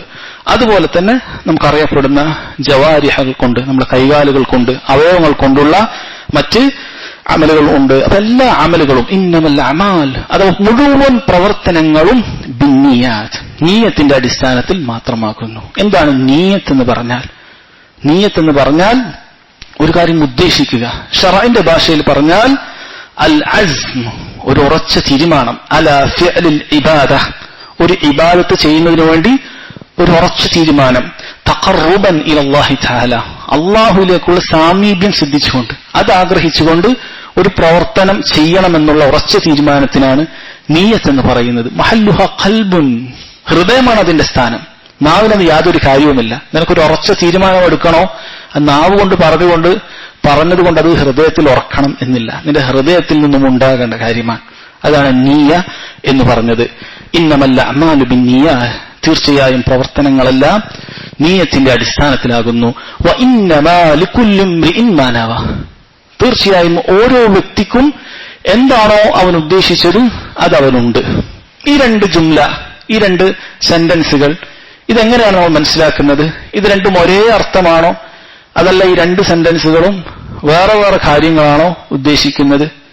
ഇന്നമൽ അഅ്മാലു ബിന്നിയ്യാത്ത്, തീർച്ചയായും പ്രവർത്തനങ്ങളെല്ലാം നിയ്യത്തിന്റെ അടിസ്ഥാനത്തിലാണ്. വ ഇന്നമാ ലികുല്ലി ഇംറിഇൻ മാ നവ, ഓരോ വ്യക്തിയും അവൻ എന്താണോ നിയ്യത്താക്കിയത് അതവനുണ്ട്. ഇത് രണ്ടും ഒരേ കാര്യമാണോ, അതല്ല ഇത് രണ്ടും വേറെ വേറെ ആശയങ്ങളാണോ അത് ഉൾക്കൊള്ളുന്നത്? പണ്ഡിതന്മാർ പറയുന്നു, പണ്ഡിതന്മാർക്കിടയിൽ തന്നെ രണ്ട് അഭിപ്രായങ്ങളുണ്ട്. ചിലർ പറഞ്ഞു രണ്ടും തഅക്കീദാണ്, രണ്ടും ഒരേ കാര്യം തന്നെയാണ്, നിയ്യത്തിന്റെ പ്രാധാന്യം അറിയിക്കുന്നതിന് വേണ്ടി രണ്ടാമത് പറഞ്ഞതാണ്. ഇബ്നു ഉസൈമീൻ റഹിമഹുള്ളയെ പോലെയുള്ള ധാരാളം പണ്ഡിതന്മാർ പറയുന്നത് രണ്ടും രണ്ടർത്ഥമാണ്. കാരണം ഒരു ഖായിദയുണ്ട്, രണ്ട് ജുംലകൾ അടുത്തു വന്നു കഴിഞ്ഞാൽ അതിന്റെ അടിസ്ഥാനം രണ്ടും ഒരേ അർത്ഥമാകുകയില്ല. രണ്ടും ഒരേ അർത്ഥമാകണമെന്നുണ്ട് എങ്കിൽ അതിന് പ്രത്യേകം കാരണം വേണം. ഇവിടെ കാരണങ്ങളൊന്നുമില്ല. മാത്രവുമല്ല, ശേഷം പറയുന്ന തെളിവ്, ശേഷം പറയുന്ന ഉദാഹരണം ഇത് രണ്ടും വേറെ വേറെ എന്നറിയിക്കുന്നുമുണ്ട്. അപ്പോൾ എന്താണ് ആ രണ്ടർത്ഥങ്ങൾ? ഇന്നമൽ അഅ്മാലു ബിന്നിയ്യാത്ത് എന്ന് പറഞ്ഞാൽ തീർച്ചയായും പ്രവർത്തനങ്ങൾ സ്വീകരിക്കപ്പെടുന്നത് അത് നിയ്യത്തിന്റെ അടിസ്ഥാനത്തിലാണ്. ഒരു പ്രവർത്തനം മഖ്ബൂലാണോ അതല്ല മർദൂദാണോ, അള്ളാഹു സ്വീകരിക്കണമോ അതല്ല തള്ളിക്കളയുമോ എന്ന് തീരുമാനിക്കപ്പെടുന്നത് നിയ്യത്തിന്റെ അടിസ്ഥാനത്തിലാണ്. വഇന്നമാ ലികുല്ലി ഇംറിഇൻ മാ നവാ എന്ന് പറഞ്ഞാൽ ഓരോ വ്യക്തിയും എന്താണോ ഉദ്ദേശിച്ചത് അവനുണ്ട്. അവൻ അള്ളാഹുവിനെ ഉദ്ദേശിച്ചോ എങ്കിൽ പ്രതിഫലമുണ്ട്. അള്ളാഹു അല്ലാത്ത ആളുകളെയാണ് അവൻ ഉദ്ദേശിച്ചത്, അവന് പ്രതിഫലമില്ല. ആദ്യം പറയുന്നത് അമല് സ്വീകരിക്കപ്പെടുമോ ഇല്ലേ എന്നുള്ളതാണ്. രണ്ടാമത് ആ അമലിനുള്ള പ്രതിഫലത്തെ കുറിച്ചിട്ടാണ്. ഈ അമലിന് എത്ര പ്രതിഫലം ലഭിക്കും, അതവന്റെ നിയ്യത്ത് എത്രമാത്രം അള്ളാഹുമായിട്ടുള്ള ബന്ധം അവന്റെ ഖൽബിനുണ്ടോ അത്രമേൽ പ്രതിഫലം അവൻ ലഭിക്കും. അതല്ല, അള്ളാഹുവിനെ ഇബാദത്ത് ചെയ്യുമ്പോൾ മറ്റൊരാളെ കാണാനുള്ള ആഗ്രഹമുണ്ട് എങ്കിൽ ചിലപ്പോൾ അവന്റെ പ്രവർത്തനം പൊളിഞ്ഞു പോകും. അപ്പോൾ ഒന്നാമത് പറയുന്നത് അമലിന്റെ സ്വീകാര്യതയെക്കുറിച്ചും രണ്ടാമത് അമൽ ആർക്ക് വേണ്ടി ചെയ്യുന്നു എന്നുള്ളതാണ്. നീ എന്താണ് ചെയ്യുന്നത് എന്നതിന്റെ ആദ്യ ഭാഗത്തിൽ നിന്നും മനസ്സിലാക്കാം. നീ ആർക്ക് വേണ്ടിയിട്ടാണ് ചെയ്യുന്നത് എന്നുള്ളത് ഇതിന്റെ രണ്ടാമത്തെ ഭാഗത്തിൽ നിന്നും മനസ്സിലാക്കാം. ഈ രണ്ട് കാര്യങ്ങളും നമുക്ക് വളരെ പ്രധാനപ്പെട്ട കാര്യമാണ്. അതുകൊണ്ട് ഇത് രണ്ടും ഒരേ അർത്ഥമല്ല, മറിച്ച് ഇത് രണ്ടിനും വേറെ വേറെ അർത്ഥമുണ്ട്. ശരി, നിയ്യത്തിന്റെ ഏറ്റവും പ്രധാനപ്പെട്ട ലക്ഷ്യം എന്ന് പറയുന്നത് സഹോദരങ്ങളെ, ഒന്ന് തമീസുൽ ആദാത്തി മിനൽ ഇബാദാത്ത്, നമ്മൾ സാധാരണ ചെയ്യുന്ന ആദത്തുകളായ പ്രവർത്തനങ്ങളുണ്ട്, നമ്മുടെ ദിനചര്യകൾ പോലെയുള്ള കാര്യങ്ങൾ, ഇതിനെയും ഇബാദത്തിനെയും വേർതിരിക്കുക എന്നുള്ളത് നിയ്യത്ത് കൊണ്ടാണ് സാധിക്കുന്നത്. അങ്ങനെ നിയ്യത്തുണ്ട് എങ്കിൽ നമ്മൾ ദിനചര്യകളായി കണ്ടു ചെയ്യുന്ന എത്രയോ പ്രവർത്തനങ്ങളെ വലിയ പ്രതിഫലമുള്ള അമലുകളാക്കി മാറ്റാൻ നമുക്ക് സാധിക്കും. ഇതാണ് ഒന്നാമത്തെ ഫായിദ. അതിന്റെ ഉദാഹരണങ്ങൾ വഴിയെ പറയാം. രണ്ടാമത്തേത് തമീസുൽ ഇബാദാത്തി ബഅ്ളുഹാ മിൻ ബഅദ്, ഒരേ ഇനം കാണുന്ന ആളുകൾക്ക് ഒരേപോലെ തോന്നുന്ന, നമ്മൾ ചെയ്യുമ്പോഴും ഒരേപോലെ ചെയ്യുന്ന ഒരു ദിക്ർ പോലും അതിൽ വ്യത്യാസം ഉണ്ടാവുകയില്ല, അങ്ങനെയുള്ള ഇബാദാത്തുകളുണ്ട്. ഇത് രണ്ടും തമ്മിൽ വേർതിരിക്കുന്നത് നിയ്യത്തിന്റെ ഒരൊറ്റ ഒരു കാരണം കൊണ്ട് മാത്രമായിരിക്കും. ഒന്നാമത് പറഞ്ഞതിന്റെ ഉദാഹരണം നമ്മൾ പറഞ്ഞു, ആദത്തുകളായ ചര്യകളായ പല കാര്യങ്ങളെയും ഇബാദത്തുകളാക്കി മാറ്റുന്നത് നിയ്യത്തിന്റെ അടിസ്ഥാനത്തിലാണ്. ഉദാഹരണം, ഒരു വ്യക്തി ഇനി ഭക്ഷണം കഴിക്കുന്നു, ഇശാ നിസ്കാരത്തിന് ശേഷം നമ്മൾ ഭക്ഷണം കഴിക്കുന്നു. ഒരു വ്യക്തി ഭക്ഷണം കഴിക്കുമ്പോൾ അവന്റെ നിയ്യത്ത് അത് ആസ്വദിക്കണം, വയറ് നിറക്കണം, നല്ല ആസ്വദിച്ചത് കഴിക്കണമെങ്കിൽ അവൻ പരിധി വിട്ടിട്ടില്ല എങ്കിൽ അവനൊരു കുറ്റമൊന്നുമില്ല, പക്ഷെ അവനൊരു പ്രതിഫലം അതിൽ നിന്ന് പ്രതീക്ഷിക്കാൻ സാധിക്കുകയില്ല. എന്നാൽ വേറൊരു വ്യക്തി ഈ ഭക്ഷണം കഴിക്കുന്ന സമയത്ത് അള്ളാഹുവിന്റെ കൽപ്പനയുണ്ട്, കുലു വഷ്റബു, നിങ്ങൾ ഭക്ഷിക്കുക, അതുപോലെ തന്നെ വെള്ളം കുടിക്കുക, ഭക്ഷിക്കുകയും കുടിക്കുകയും ചെയ്യുക എന്ന കൽപ്പന ഞാൻ ശിരസാ വഹിക്കുകയാണ്, അതാണ് ഞാൻ പാലിക്കുന്നത് എങ്കിൽ അവൻ അത് മുഖേന പ്രതിഫലമുണ്ട്. കാരണം ആ ഭക്ഷണം കഴിച്ചിട്ട് വേണം അവൻ ശരീരത്തിന് അള്ളാഹുവിനെ ഇബാദത്ത് ചെയ്യാൻ, അള്ളാഹുവിന്റെ മാർഗത്തിൽ പ്രവർത്തിക്കാൻ അവൻ ശരീരത്തിന് ഊർജം വേണം. അതാണ് അവന്റെ നിയ്യത്ത് എങ്കിൽ അതിനവന് പ്രതിഫലമുണ്ട്. മറ്റൊരു ഉദാഹരണം, ഒരു വ്യക്തി കുളിക്കുന്ന സമയത്ത് അയാൾ ജനാബത്തുകാരനാണ്. അയാൾ സാധാരണ രൂപത്തിൽ കുളിച്ചു കഴിഞ്ഞാൽ, സാധാരണ തണുപ്പ് മാറ്റാനാണ് ആളുകൾ കുളിക്കുന്നത്, ചൂട് മാറ്റാനാണ് കുളിക്കുന്നത്, തണുപ്പ് കിട്ടാൻ. അങ്ങനെ കുളിച്ചു കഴിഞ്ഞാൽ അത് അവന്റെ ഒരു ദിനചര്യയായിട്ട് പരിഗണിക്കപ്പെടുകയുള്ളൂ. അവൻ ജനാബത്തുകാരനാകുമ്പോൾ ഏത് രൂപത്തിൽ കുളിക്കുന്നുവോ അതേപോലെ കുളിക്കുന്നു, പക്ഷെ അവന്റെ മനസ്സിൽ തണുപ്പ് കിട്ടണം, ചൂട് പോകണം എന്ന നിയ്യത്ത് മാത്രമേ ഉള്ളൂ എങ്കിൽ അതുകൊണ്ട് അവന്റെ അമൽ അത് ദിനചര്യയായി മാറും, അതൊരു ഇബാദത്തായി മാറുകയില്ല, അവന് കുളി ശരിയാവുകയുമില്ല. എന്നാൽ ഒരാൾ ഇതേ കുളി അവൻ കുളിക്കുന്നു, പക്ഷെ ജനാബത്ത് വലിയ അശുദ്ധി നീങ്ങണം എന്ന നിയ്യത്ത് അവനുണ്ട് എങ്കിൽ അതവന്റെ കുളി ഇബാദത്തായി മാറും, അതിൽ പ്രതിഫലാർഹമായിരിക്കും എന്ന് മനസ്സിലാക്കാൻ സാധിക്കും. രണ്ടാമതായി അതുകൊണ്ടാണ് പണ്ഡിതന്മാരിൽ ധാരാളം ആളുകൾ പറഞ്ഞിട്ടുള്ളത്, ഇബാദാത്തു അഹ്ലിൽ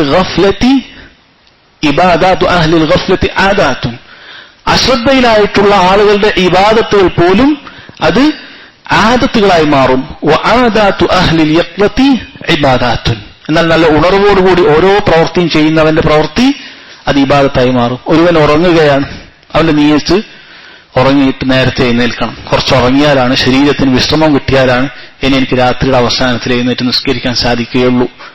ഇനി രാവിലെ എഴുന്നേറ്റ് സുബഹി നിസ്കരിക്കണമെങ്കിലും ആരോഗ്യം വേണമെങ്കിലും ശരീരത്തിന് റെസ്റ്റ് കൊടുക്കേണ്ടതുണ്ട്. അതാണ് അവന്റെ നിയ്യത്ത്. ഒരാൾ ഉച്ചയോർക്ക് ഉറങ്ങുകയാണ്, ളുഹറിന് മുമ്പോ അല്ലെങ്കിൽ ശേഷമോ ഒക്കെ ഒരാൾ ഉച്ചയോർക്ക് ഉറങ്ങുന്നു, ഖൈലൂലത്ത് ഉറങ്ങുന്നു. അവന്റെ നിയ്യത്ത് ഇപ്പോൾ ഉറങ്ങിയാൽ രാത്രി കുറച്ച് നേരത്തെ എഴുന്നേൽക്കുമ്പോൾ ഒരുറക്കത്തിന്റെ ആ ഒരു പ്രയാസം ഉണ്ടാവുകയില്ല.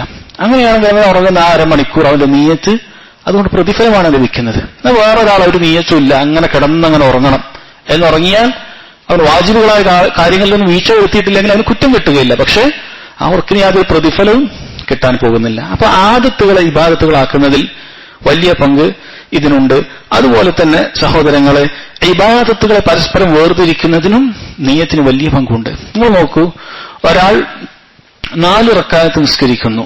4 റക്അത്ത് നിസ്കരിക്കുന്ന സമയത്ത് ളുഹറും അസറും ഇതൊക്കെ 4 റക്അത്ത് നിസ്കാരങ്ങളാണ്, യാതൊരു വ്യത്യാസവുമില്ല, ഒരു ദിക്ർ പോലും അതിൽ വ്യത്യാസമില്ല. എന്താണ് അവന്റെ ളുഹറും അസറും ആക്കുന്നത്? ഇപ്പൊ ജമാഅത്തല്ല എന്ന് കരുതുക, ഒരു സ്ത്രീ വീട്ടിൽ നിന്ന് നിസ്കരിക്കുകയാണ്, അവൾ ളുഹർ നിസ്കരിക്കുന്നു, അസർ നിസ്കരിക്കുന്നു, രണ്ടെല്ലാം ഒരുപോലെ തന്നെയാണ്. എങ്ങനെയാണ് അവരുടെ ഇബാദത്തുകൾ ഒന്നും ളുഹറും ഒന്നും അസറുമാകുന്നത്? അവളുടെ മനസ്സിലുള്ള ആ ഒരു കരുതൽ, ആ നിയ്യത്ത്, അത് മാത്രമാണ്. അതല്ലെങ്കിൽ 2 റക്അത്ത് നിസ്കാരം ചിന്തിച്ചു നോക്കൂ. ഫജർ ബാങ്ക് കൊടുത്ത് നമ്മൾ ആദ്യം 2 റക്അത്ത് നിസ്കരിക്കുന്നു, അത് നമ്മൾ ഫജറിന് മുമ്പുള്ള 2 റക്അത്ത് സുന്നത്താണ് നിയ്യത്താക്കിയതെങ്കിൽ അത് അതായി മാറി. ഇനി അതല്ല, അതൊരാൾ ഫജർ നിസ്കാരമായി നിയ്യത്താക്കിയാൽ അവന് അതായി മാറി. രണ്ടും ഒരേ 2 റക്അത്തുകളാണ്, ഒരു വ്യത്യാസവും അതിലില്ല. അതിലെ പ്രാരംഭ പ്രാർത്ഥനയിലോ ഫാത്തിഹയിലോ ശേഷമുള്ള സൂറത്തിലോ റുകൂഇലുള്ള ദിക്റുകളിലോ എവിടെയും യാതൊരു വ്യത്യാസവുമില്ല. നിയ്യത്ത് മാത്രമാണ് ഇബാദത്തുകൾ തന്നെ പരസ്പരം വേർതിരിച്ചത്. തിങ്കളാഴ്ച ദിവസം ഒരാൾ നോമ്പെടുക്കുന്നു, ഒരാളുടെ നിയ്യത്ത് എന്റെ കൈന് റമളാനിൽ നഷ്ടപ്പെട്ട ഒരു നോമ്പെടുക്കണം, അവനെ സംബന്ധിച്ചിടത്തോളം അതൊരു ഫർളായ നോമ്പായി. വേറൊരാളെ സംബന്ധിച്ചിടത്തോളം അതൊരു സുന്നത്തായ നോമ്പാണ്. രണ്ടുപേരും എടുക്കുന്ന നോമ്പിൽ യാതൊരു വ്യത്യാസവും. ഫർളായ നോമ്പിനും സുന്നത്തായ നോമ്പിനും അതിന്റെ അഹ്കാമുകളിൽ ഒരു വ്യത്യാസവും കാണുന്നില്ല പൊതുവെ. അപ്പോൾ എങ്ങനെയാണ് അത് വേർതിരിയപ്പെടുന്നത്? അവന്റെ മനസ്സിൽ അവൻ എന്ത് കരുതി എന്നുള്ളതാണ്. ഇതാണ് ഇബാദത്തുകൾ പരസ്പരം വേർതിരിക്കാൻ സാധിക്കും എന്ന് പറഞ്ഞതിന്റെ പൊരുൾ. ശരി, ഇനി ഇതുമായി ബന്ധപ്പെട്ട കാര്യം, അഹ്കാമിൽ ബന്ധപ്പെട്ടിട്ടുള്ള കാര്യമാണ് നിയ്യത്ത്. അതിന്റെ സ്ഥാനം ഹൃദയമാണ് എന്നുള്ളത്, ഖൽബാണ് എന്നുള്ളത്. ചൊല്ലി പറയുക എന്നുള്ളതിന് യാതൊരു സ്ഥാനവും നിയ്യത്തിലില്ല. അതുകൊണ്ട് തന്നെ നിസ്കരിക്കുന്നതിന് മുമ്പ് നവൈതു അല്ലെങ്കിൽ ഉസല്ലി ഫർള് ഹാദിഹി റക്അത്ത് ചൊല്ലി പറയാത്തോണ്ട് ശീലമില്ല. നിങ്ങൾക്ക് കേട്ട പലർക്കും അറിയുണ്ടാവും. ആ രൂപത്തിലൊക്കെ ആളുകൾ ചൊല്ലി പറയും.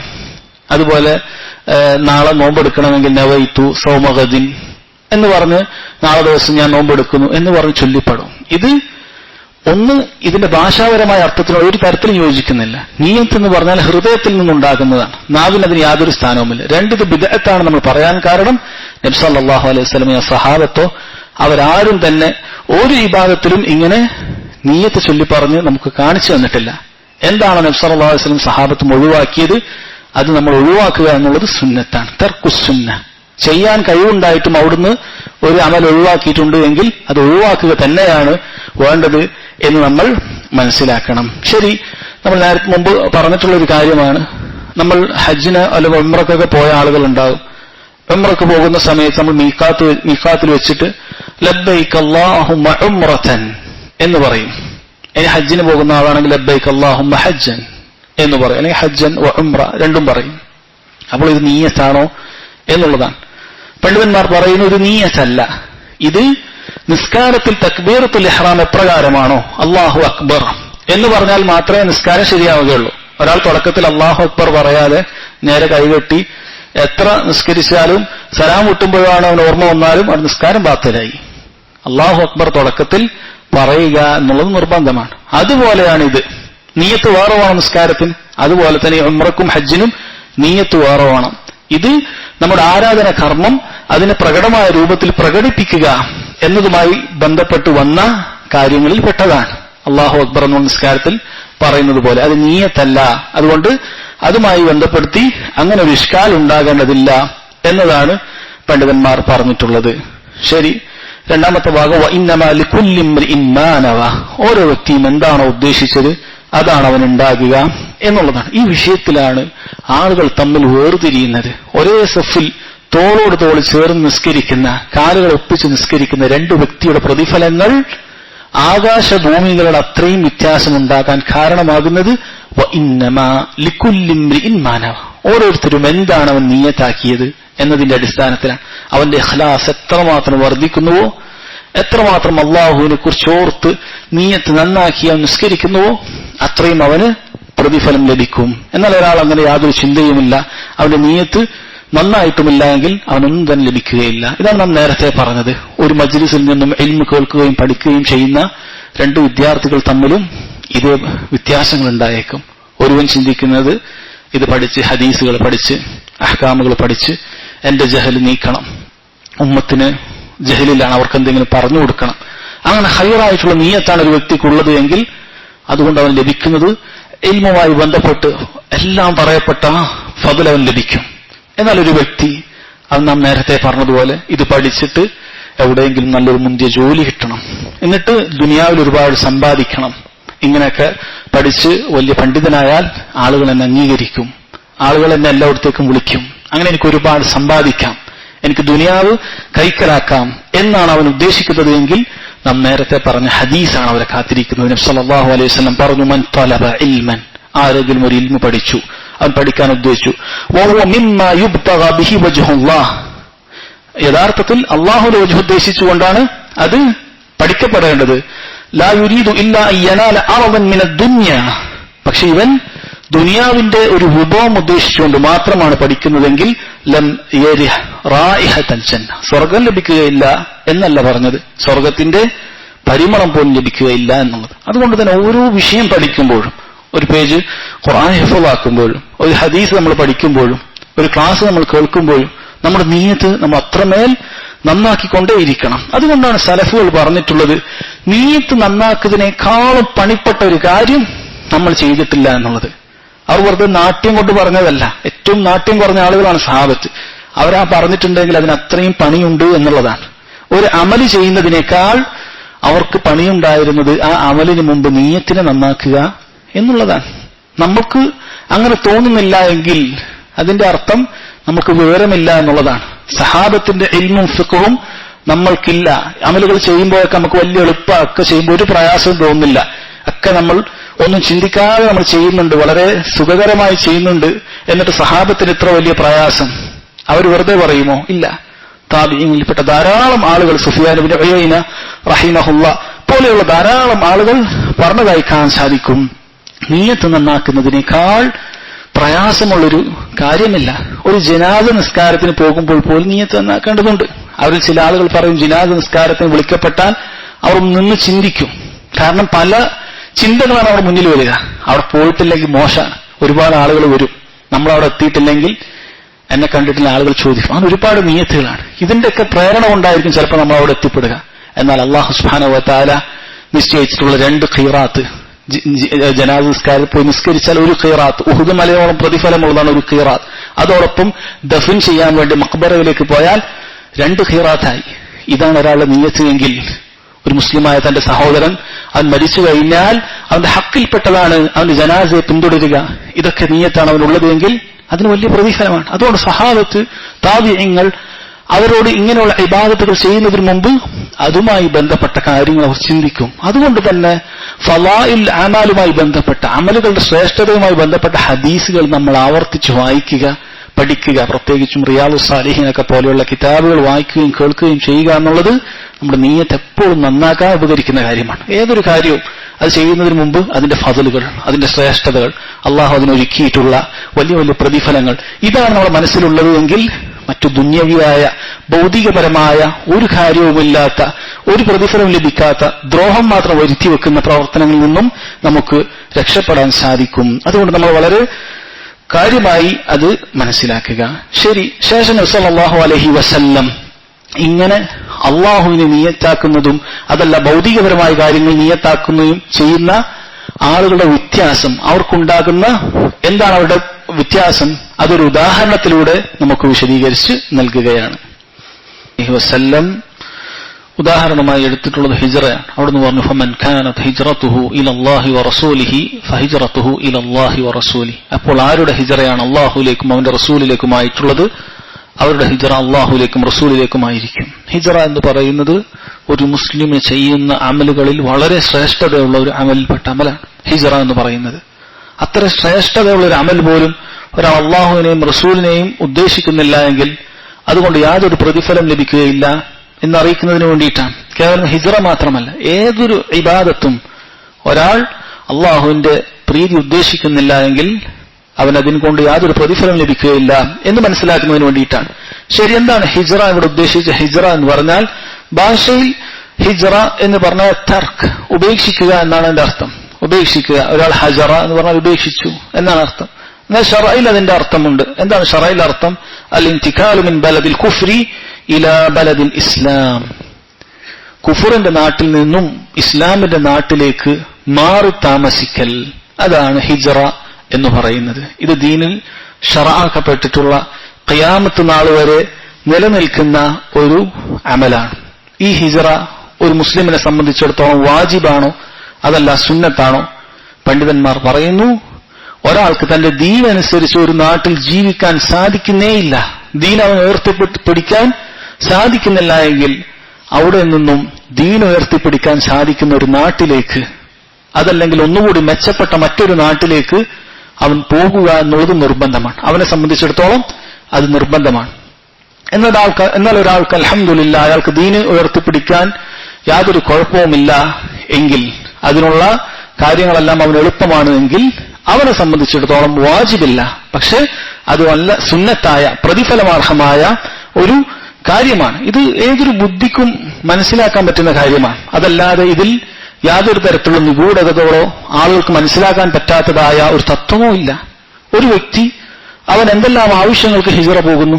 ചില ആളുകൾ ഹിജ്റ പോകുന്നത് അവർക്ക് ഭൗതികപരമായ വലിയ സമ്പത്തുണ്ടാക്കാനാണ്. നമുക്കറിയില്ല, നമ്മുടെ നാടുകളിൽ നിന്നും അമേരിക്കയിലേക്കും അതുപോലെ തന്നെ കാനഡയിലേക്കും ഒരുപാട് വിദേശ രാജ്യങ്ങളിലേക്ക് ആളുകൾ പോകുന്നത് അവർക്ക് അവിടെ ഭൗതികമായ പഠനം എളുപ്പമാണ്, ജോലി എളുപ്പമാണ്, അതിനു വേണ്ടിയിട്ടാണ് അവിടെ പോകുന്നത്.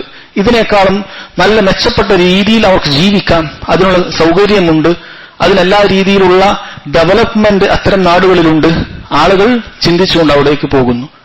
കാരണം അവർ ദുനിയാവിനെയാണ് ആഖിറത്തിനേക്കാളും നന്നായി കാണുന്നത്. അതുകൊണ്ട് ദുനിയാവോട് നല്ലത് കിട്ടുമോ അവരുടെ ബുദ്ധി അനുസരിച്ചുകൊണ്ട് അവരവിടേക്ക് പോകുന്നു. എന്നാൽ ഒരു മുസ്ലിം അവനെ സംബന്ധിച്ചിടത്തോളം ആഖിറത്താണ് ദുനിയാവിനേക്കാളും അവന് കാര്യപ്പെട്ടത്. അതുകൊണ്ട് തന്നെ ആഖിറത്തിന്റെ കാര്യം എവിടെയാണോ ഏറ്റവും നല്ലത്, ഏറ്റവും നല്ല നിർഭയത്വം, ദീനിയായി ജീവിക്കാൻ ഏറ്റവും എളുപ്പം എവിടെയാണ് അതവൻ അന്വേഷിക്കും. അവിടെ ആയാൽ എനിക്ക് ദീനിയായി നന്നായി ജീവിക്കാം, ഇതാണ് അവന്റെ ലക്ഷ്യം.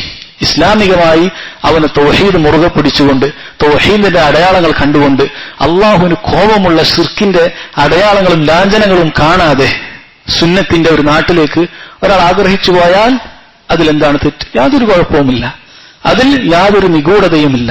പക്ഷേ നാട്ടിൽ രണ്ട് രൂപത്തിൽ ഇതിൽ ഫിത്ന ഉണ്ടായിട്ടുണ്ട്.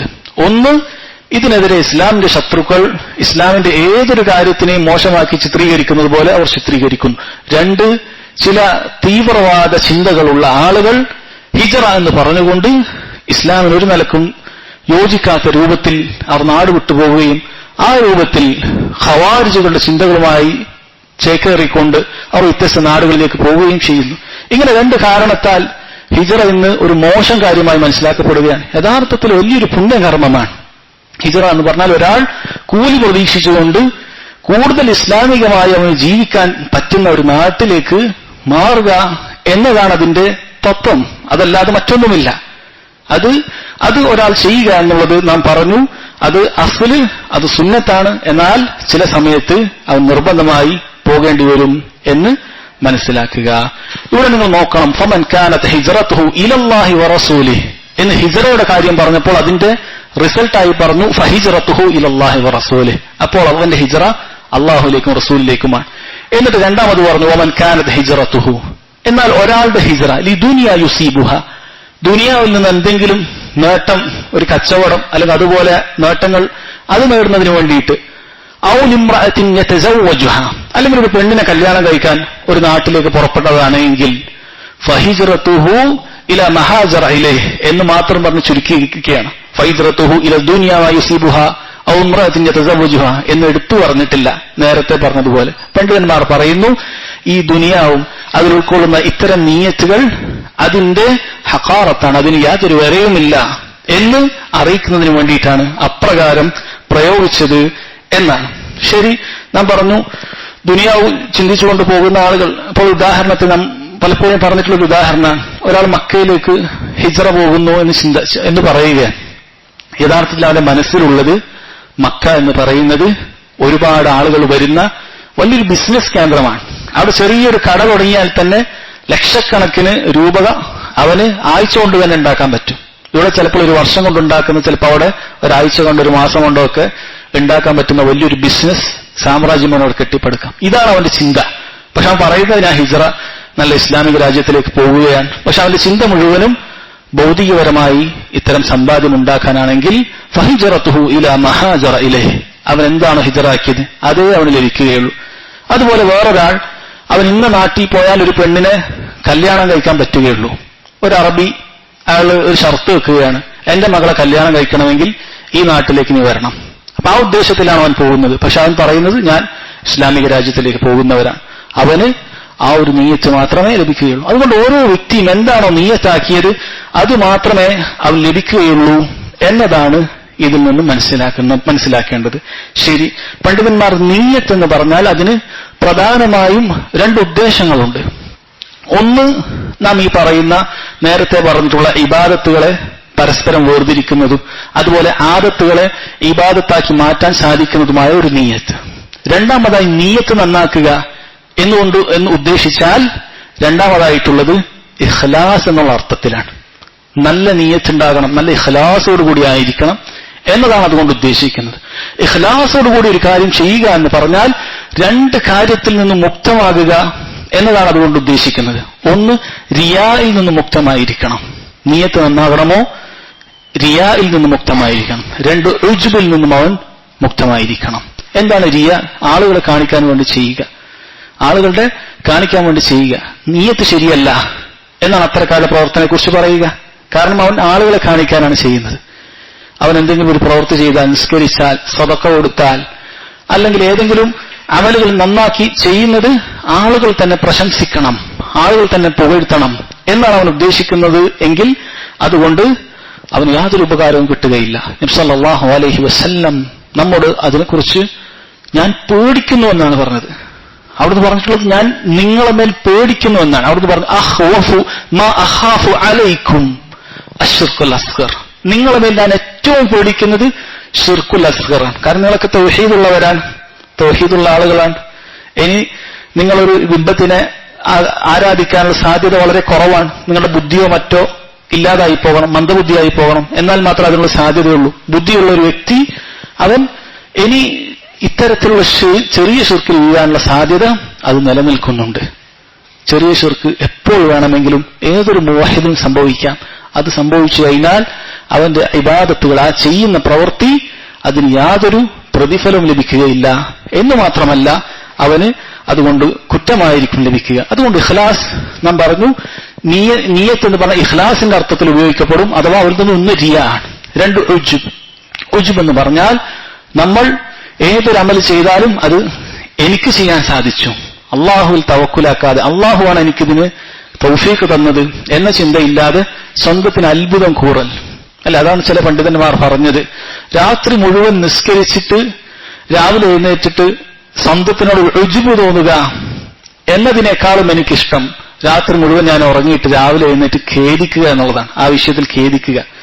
ഒരാൾ നന്നായി അമലുകൾ ചെയ്തിട്ടുണ്ട്, പക്ഷെ രാവിലെ എഴുന്നേറ്റപ്പോൾ മറ്റാളുകളൊക്കെ തിരിഞ്ഞു നോക്കുമ്പോൾ അവൻ സ്വന്തത്തിനോടൊരു തോന്നൽ, ഞാനൊക്കെ ഒരുപാട് ഇബാദത്തൊക്കെ ചെയ്ത് വരുന്ന ഒരാളാണ് എന്നവനൊരു തോന്നൽ ഉണ്ടായി.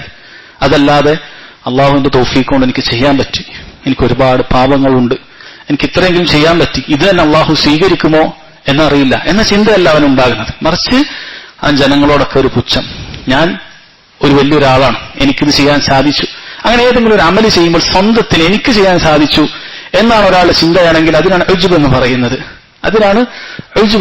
ചിലപ്പോൾ ഇത് ഭൗതികപരമായ കാര്യത്തിലുണ്ടാകാം. ചില ആളുകൾക്ക് തന്റെ ശരീരത്തിന്റെ വിഷയത്തിൽ ഒരു ഉജ്ബുണ്ടാവും. എന്റെ കരുത്ത്, എന്റെ ആരോഗ്യം, ഇതിനെപ്പോഴും വലുതായി കാണുന്ന ആളുകളുണ്ടാവും. ചില ആളുകളുടെ സൗന്ദര്യം, എന്റെ സൗന്ദര്യം, ഇതൊക്കെ അള്ളാഹു നൽകിയതാണ്, ഞാനൊരു ദുർബലനാണ് എന്ന ചിന്തക്ക് പകരം സ്വന്തത്തിൽ അത്ഭുതം കൂറുക. ഈ ഉജ്ബിൽ നിന്നും റിയായിൽ നിന്നും ഒരാൾ രക്ഷപ്പെട്ടാൽ മാത്രമാണ് ഈ അർത്ഥത്തിലുള്ള നിയ്യത്ത്, ഇഖ്ലാസ് എന്ന അർത്ഥത്തിലുള്ള നിയ്യത്ത് അത് നന്നാക്കാൻ സാധിക്കുകയുള്ളൂ. ഇത് വളരെ പ്രധാനപ്പെട്ട കാര്യങ്ങളിൽപ്പെട്ട ഒന്നാണ്. സഹോദരങ്ങളെ, ഇതുമായി ബന്ധപ്പെട്ട ചില കായികകൾ കൂടിയാണ് ഇതിൽ ഉൾപ്പെടുത്താനുള്ളത്. ഈ ആഴ്ച തന്നെ നമുക്ക് ഈ ഒരു ഹദീസ് പൂർത്തിയാക്കാം, അടുത്ത ആഴ്ച അഹ്കാമുകളുടെ ഹദീസ് ആരംഭിക്കാം എന്നതിനാൽ അതുകൂടി നിങ്ങളെ കേൾപ്പിക്കട്ടെ. ശരി, പണ്ഡിതന്മാർ ഈ ഹദീസുമായി ബന്ധപ്പെട്ട ചില പ്രധാനപ്പെട്ട കായികകൾ പറഞ്ഞിട്ടുണ്ട്. അതിൽപ്പെട്ടതാണ് ഒന്ന്, അൽ മുതാബഅതു ഫിൽ നിയ്യാതി അബ്ലഗു മിനൽ മുതാബഅതി ഫിൽ അമൽ അൽദാഹിർ. ബാഹ്യമായി ചെയ്യുന്ന പ്രവർത്തനം അതിനെ പിൻപറ്റുന്നതിനേക്കാളും ഈ പ്രവർത്തനം എന്തിനു വേണ്ടി ചെയ്തു എന്നതിനെ പിന്തുടരുക എന്നതാണ് അഭികാമ്യമായിട്ടുള്ളത്, അനിവാര്യമായിട്ടുള്ളത്. വിശദീകരണത്തോടുകൂടി നിങ്ങൾക്ക് മനസ്സിലാകും. പണ്ഡിതന്മാർ പറയുന്നു, ഈ ഒരു ഖായിദ ശൈഖുൽ ഇസ്ലാം ഇബ്നു തൈമിയ്യ റഹിമഹുല്ലാഹ് അദ്ദേഹത്തിന്റെ ഖായിദത്തുൻ ഫി തവസ്സുൽ വൽ വസീല എന്ന കിതാബിലും അദ്ദേഹത്തിന്റെ ഇഖ്തിവാഉസ് സിറാത്തൽ മുസ്തഖീം എന്ന കിതാബിലുമെല്ലാം ഉദ്ധരിച്ചിട്ടുള്ള ഒരു കാര്യമാണ്. ഒരാൾ ഒരു പ്രവൃത്തി ചെയ്യുമ്പോൾ നബി സല്ലല്ലാഹു അലൈഹി വസല്ലം എന്തിനു വേണ്ടിയിട്ടാണ് ഇത് ചെയ്തത് എന്ന ഫിഖ്ഹ് അവനുണ്ടാകേണ്ടതുണ്ട്.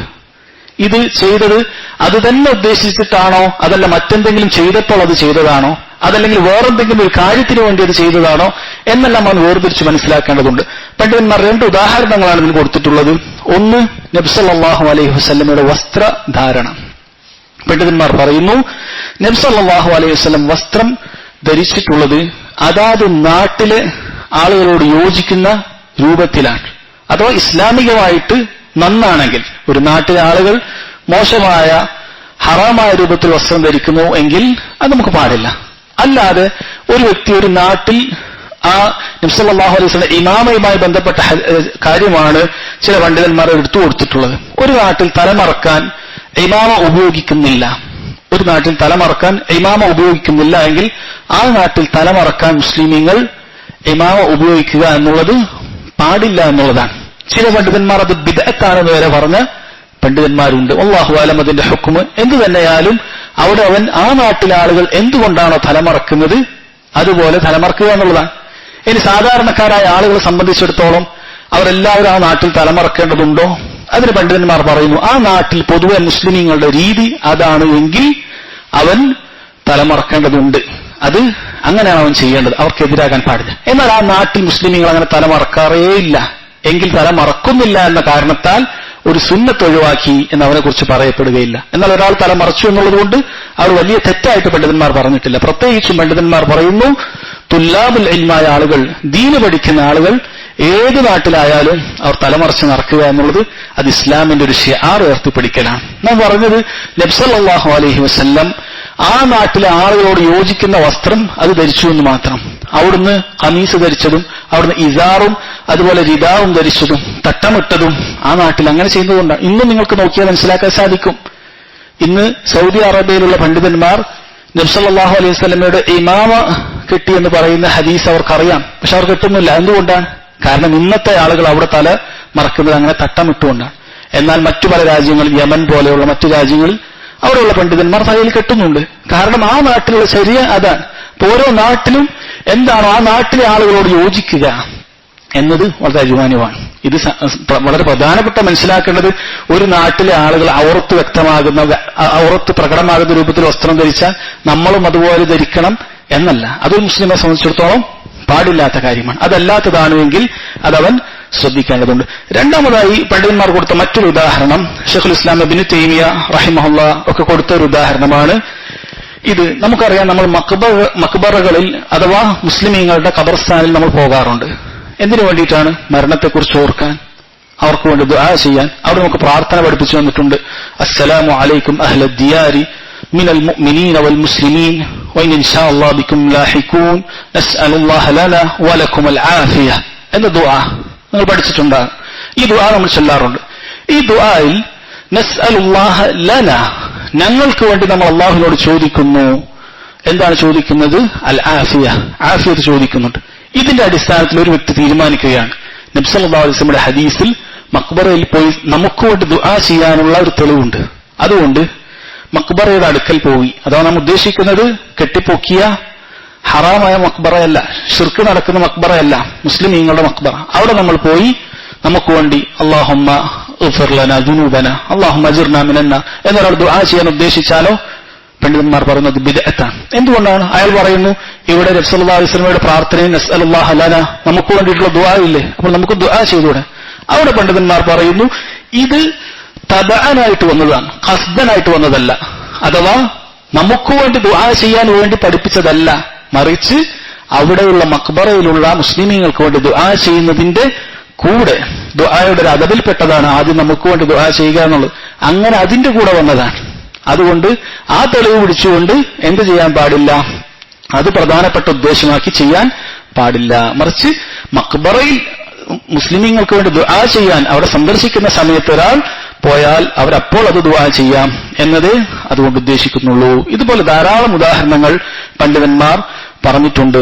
അതുപോലെ പറഞ്ഞിട്ടുള്ള മറ്റൊരു കാര്യമാണ് നിയ്യത്ത് പരിഗണിക്കേണ്ടതും പരിഗണിക്കേണ്ടതില്ലാത്തതുമായ ചില സന്ദർഭങ്ങൾ. ഒരാൾ ഒരു കാര്യം സരീഹായിട്ട് പറഞ്ഞാൽ അതിന് പിന്നീട് നിയ്യത്തിന്റെ ആവശ്യമില്ല. അതിന് പണ്ഡിതന്മാർ പറയുന്ന ഖായിദ എങ്ങനെയാണ്? അൽ അഅമാലു സരീഹതു ലാ തസ്തഖിറു ഇലാ നിയ്യ. ഒരു സരീഹായ നേർക്ക് നേരെയുള്ള പ്രവർത്തനത്തിന് പിന്നെ ഒരു നിയ്യത്തിന്റെ ആവശ്യമില്ല എന്നുള്ളത്. ഏതുപോലെ ഒരു വ്യക്തി പറയുന്നു, സരീഹായ ഒരു തലാഖിന്റെ പദത്തിൽപ്പെട്ടതാണ് അൻതി താലിഖ്, നിന്നെ ഞാൻ തലാഖ് ചെയ്തിരിക്കുന്നു. ഒരു വ്യക്തി തന്റെ ഭാര്യയോട് അൻതി താലിഖ് എന്ന് പറഞ്ഞു കഴിഞ്ഞാൽ അവനത് ഉദ്ദേശിച്ചിട്ടില്ല എങ്കിലും മനസ്സിൽ നീയത്തില്ല എങ്കിലും അവൻ തമാശക്കാണെങ്കിലും അവൻ വെറുതെ പറഞ്ഞതാണെങ്കിലും തലാഖ് സംഭവിക്കും എന്നാണ് പണ്ഡിതന്മാരുടെ അഭിപ്രായങ്ങളിൽ ഏറ്റവും ശരിയായിട്ടുള്ളത്. അൻതി താലിഖ് എന്ന് പറഞ്ഞാൽ തലാഖ് സംഭവിക്കുമെന്നുള്ളതാണ്. കാരണം സരീഹായ ഒരു പദമാണ്. അതുകൊണ്ട് അത്തരം പദങ്ങൾക്ക് നീയത്ത് പരിഗണിക്കുകയില്ല. ഇതിനുള്ള തെളിവ് എന്താണ്? ഇതിനുള്ള തെളിവ് പണ്ഡിതന്മാർ ഖുർആനിൽ നിന്ന് തന്നെയാണ് കൊണ്ടുവന്നിട്ടുള്ളത്. ഖുർആനിൽ നമുക്കറിയാം നബി സല്ലല്ലാഹു അലൈഹി വസല്ലമയും സഹാബത്തിനെയും പരിഹസിച്ച മുനാഫിക്കുകളെ കുറിച്ച് സൂറത്തു തൗബയിൽ വന്നിട്ടുണ്ട്.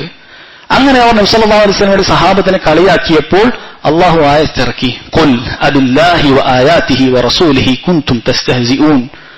നിങ്ങൾ അല്ലാഹുവിന്റെ ദൃഷ്ടാന്തങ്ങളെയും അല്ലാഹുവിന്റെ റസൂലിനെയുമാണോ പരിഹസിച്ചുകൊണ്ടിരിക്കുന്നത് എന്നവർ പറയുകയുണ്ടായി. യഥാർത്ഥത്തിൽ അവർ പരിഹാസം നിയ്യത്തോടുകൂടി ചെയ്തതാണോ? അല്ല. അതാരാണ് നമുക്ക് പറഞ്ഞു തന്നത്? അല്ലാഹു തന്നെ നമുക്ക് പറഞ്ഞു തന്നിട്ടുണ്ട് അവരുടെ വാക്കായിട്ട്, ഇന്നമാ കുന്നാ നഖൂദു വനൽഅബ്, തീർച്ചയായും നമ്മൾ ഇങ്ങനെ തമാശയും കളിയൊക്കെ പറയുകയായിരുന്നു എന്നുള്ളത്. ഇത് അല്ലാഹു പറഞ്ഞിട്ട് ഇത് അവർ കളവ് പറഞ്ഞതാണ് എന്ന് അല്ലാഹു സുബ്ഹാനഹു വ തആല പറഞ്ഞിട്ടില്ല. അതുകൊണ്ട് തന്നെ ശൈഖുൽ ഇസ്ലാം ഇബ്നു തൈമിയ്യ റഹിമഹുല്ലാഹു പോലുള്ള ആളുകൾ പറയുന്നു അവർ സത്യമാണ് പറഞ്ഞത്, ഇന്നമാ കുന്നാ നഖൂദു വനൽഅബ്, നമ്മൾ കളിക്ക് വേണ്ടി ചെയ്തതാണ്. എന്നിട്ടും അല്ലാഹു സുബ്ഹാനഹു വ തആല അവരുടെ നിയ്യത്തിനെ പരിഗണിച്ചിട്ടില്ല എന്നുള്ളതാണ്. അതുകൊണ്ട് ഇങ്ങനെ കുഫറാകുന്ന, ദീനിനെ പരിഹസിക്കുന്ന, റസൂലിനെ പരിഹസിക്കുന്ന ഇത്തരം കാര്യങ്ങൾ ഒരാൾ പറഞ്ഞാൽ അവന്റെ നിയ്യത്ത് നോക്കണമായിരുന്നു എന്ന് നമ്മൾ പറയേണ്ടതില്ല. അവന്റെ മേൽ ആ വിഷയത്തിലുള്ള ഹുക്മ് ഹാക്കിമിന് തീരുമാനിക്കാം. അവന്റെ നിയ്യത്ത് എന്തായി നോക്കണ്ട. ഇവിടെ പണ്ഡിതന്മാർ പ്രത്യേകം പറയുന്ന മറ്റൊരു കാര്യമുണ്ട്. ഇത് ആ വിഷയത്തിന്റെ ഹുക്മാണ് നമ്മൾ സംസാരിക്കുന്നത്, ആ വ്യക്തിയുടേതല്ല. ഇതിന്റെ അടിസ്ഥാനത്തിൽ ഒരു വ്യക്തി കാഫിറാണെന്നോ ഫാസിഖാണോ എന്നോ നമുക്ക് വിധിക്കാൻ പാടില്ല. കാരണം അവനെ അതിൽ നിന്ന് തടയുന്ന മറ്റെന്തെങ്കിലും കാരണമുണ്ടോ എന്നുള്ളത് വേറെ പരിശോധിക്കാം. പക്ഷെ ഈ അമൽ അതായിട്ട് തന്നെ പരിഗണിക്കും. അതിൽ നിയ്യത്ത് നോക്കേണ്ടതില്ല എന്നുള്ളതാണ്.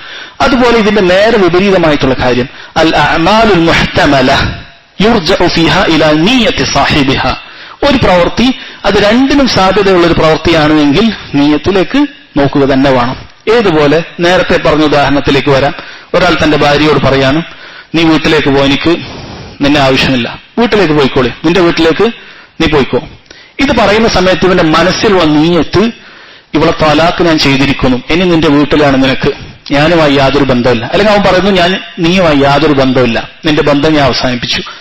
ഇത് പറയുന്നത് അവന്റെ നിയ്യത്ത് അവളെ തലാക്ക് ചെയ്യണമെന്നാണ് എങ്കിൽ അത് തലാക്ക് സംഭവിക്കുമെന്നാണ്. അതിന് ലഫ്ള് പറയേണ്ടതില്ല. എന്നാൽ ഒരാൾ ഇത് പറഞ്ഞു കഴിഞ്ഞാൽ പുറത്തുനിന്ന് ഒരാൾക്ക് ഇതിന്റെ മേൽ തീരുമാനമെടുക്കാൻ സാധിക്കുകയില്ല. കാരണം സരീഹായിട്ടുള്ള നേർക്കുനേരെയുള്ളൊരു പദം അവൻ പറഞ്ഞിട്ടില്ല. അവിടെ നിയ്യത്ത് പരിഗണിക്കും. അവൻ എന്താണോ നിയ്യത്താക്കിയിട്ടുള്ളത് അതാണ് സംഭവിക്കുക. അവൻ അതുകൊണ്ട് നീ തൽക്കാലം വീട്ടിൽ പോയിക്കോ, എനിക്ക് നിന്റെ കാണേ വേണ്ട എന്നൊരു ഉദ്ദേശമാണ് അവൻ ഉദ്ദേശിച്ചിട്ടുള്ളതെങ്കിൽ അത് തലാക്കാവുകയില്ല. ഇത് വളരെ പ്രധാനപ്പെട്ട ഒരു കാര്യമാണ്. ഇതിനുള്ള തെളിവും ഖുർആനിൽ നിന്ന് തന്നെയാണ് പണ്ഡിതന്മാർ പറഞ്ഞിട്ടുള്ളത്. ഇബ്ലീസ് സുജൂദ് ചെയ്യാതിരുന്നപ്പോൾ അല്ലാഹു സുബ്ഹാനഹു വ തആല അവൻ അറിയാം, എങ്കിലും നമ്മെ പഠിപ്പിക്കുന്നതിന് വേണ്ടി അല്ലാഹു ചോദിച്ചു, മാ മനഅക അല്ലാ തസ്ജുദ്, നീ സുജൂദ് ചെയ്യാതിരിക്കാനുള്ള അതിന് വിസമ്മതിക്കാനുള്ള കാരണം എന്താണ് നിന്നെ തടഞ്ഞത് എന്ന് ചോദിച്ചു. കാരണം ഇബ്ലീസ് സുജൂദ് ചെയ്യാതിരിക്കുക എന്നുള്ളത് മുഹ്തമലായ ഒരു കാര്യമാണ്. എന്തുകൊണ്ടാണ് അവൻ സുജൂദ് ചെയ്യാത്തത് എന്ന് മുഹ്തമലായ ഒരു കാര്യമാണ്. ശേഷം ഇബ്ലീസ് അതിനുള്ള മറുപടി പറഞ്ഞു. അവന്റെ മറുപടി അവൻ ചെയ്ത ആ ഒരു ധിക്കാരത്തിനേക്കാളും കടുത്ത ധിക്കാരമായിരുന്നു. കാരണം അവൻ അഹങ്കാരമാണ് പിന്നീട് പറഞ്ഞത്, നിങ്ങൾക്കറിയാം. അതുകൊണ്ട് അവിടെ അത് ചോദിച്ചു പറഞ്ഞു. അതുപോലെ തന്നെ ഹാത്തിബ് റളിയല്ലാഹു അൻഹുവിന്റെ സംഭവം, അദ്ദേഹം മക്കക്കാർക്ക് നബി സല്ലല്ലാഹു അലൈഹി വസല്ലമയുമായി ബന്ധപ്പെട്ട കാര്യങ്ങൾ കത്തെഴുതുകയുണ്ടായി. ഇത് ചെയ്തപ്പോൾ ഇതെന്തിനു വേണ്ടിയിട്ടാണ് ചെയ്തത്? സരീഹായ പ്രവർത്തനമല്ല. അദ്ദേഹത്തിന് എന്തെങ്കിലും ലക്ഷ്യമുണ്ടോ? ഇദ്ദേഹം കുഫാറുകൾക്കെതിരെ, മുസ്ലിമീങ്ങൾക്കെതിരെ കുഫാറുകളെ സഹായിച്ചു എന്നെങ്കിൽ നവാഖിബുൽ ഇസ്ലാമിൽ പഠിക്കും. ആ ഒരു കാര്യം പറഞ്ഞ് അവരെ കാഫിറാക്കിയില്ല. മറിച്ച് ഹാത്തിബ് റളിയല്ലാഹു അൻഹു വിളിച്ചു ചോദിച്ചു, മാ ഹമലക അലാ ദാലിക്, നീ ചെയ്യാനുള്ള കാരണം എന്താണ് എന്ന് ചോദിച്ചു. ഈ ഒരു ചോദ്യം പണ്ഡിതന്മാർ ഇമാം ശാഫിഈ റഹിമഹുല്ലാഹി പോലുള്ള ആളുകൾ അദ്ദേഹത്തിന്റെ ഫിഖ് ഗ്രന്ഥമായ അൽ-ഉമ്മിൽ വലിയൊരു ഖായിദയായി കൊടുത്തിട്ടുണ്ട്. അഥവാ മുഹ്തമലായ രണ്ടിനും സാധ്യതയുള്ള ഒരു കാര്യത്തിന് നേർക്കുനേരെ തീരുമാനിക്കാൻ പാടില്ല. നിയ്യത്ത് എന്തായിരുന്നു എന്ന് അന്വേഷിക്കണം എന്നതിന് വലിയൊരു ഖായിദ അവർ കൊണ്ടുവന്നിട്ടുണ്ട്. ഇനി അവസാനത്തെ ഒരു ഖായിദയും കൂടി പറയാം, നിയ്യത്തുമായി ബന്ധപ്പെട്ടിട്ടുള്ളതാണ്. പണ്ഡിതന്മാർ പറയുന്നു, ഇദാ വുജിദത്തിൽ ഇറാദത്തുൽ ജാസിമ, ഒരാൾക്ക് ഒരു സ്ട്രോങ് ഡിറ്റർമിനേഷൻ, ഒരു കാര്യം ചെയ്യാനുള്ള ഒരു ശക്തമായ തീരുമാനമുണ്ടായി, മഅൽ ഖുദ്റത്തിൽ കാമില, അത് ചെയ്യാനുള്ള ശക്തിയും പൂർണ്ണമായ ശക്തിയും അയാൾക്കുണ്ട്. ഒരു കാര്യം ചെയ്യണം, നല്ലതായി ചെയ്യണം, അത് ചെയ്യാനുള്ള ശക്തിയും ഉണ്ടായാൽ പൊതുവെ സംഭവിക്കും ഹസലൽ മഖ്ദൂർ, ആ കാര്യം സംഭവിക്കും. ഒരാൾക്ക് നാളെ നോമ്പെടുക്കണം, നല്ലൊരു നിയ്യത്തുണ്ടായി, അത് ചെയ്യാനുള്ള കഴിവുണ്ടായാൽ ആ അമൽ സംഭവിക്കും. എന്നാൽ വഇദാ വുജിദത്തിൽ ഇറാദത്തുൽ ജാസിമ, ഒരാൾക്ക് ചെയ്യണമെന്നുള്ള അതിയായ ശക്തമായ ഒരു തീരുമാനമുണ്ടായി,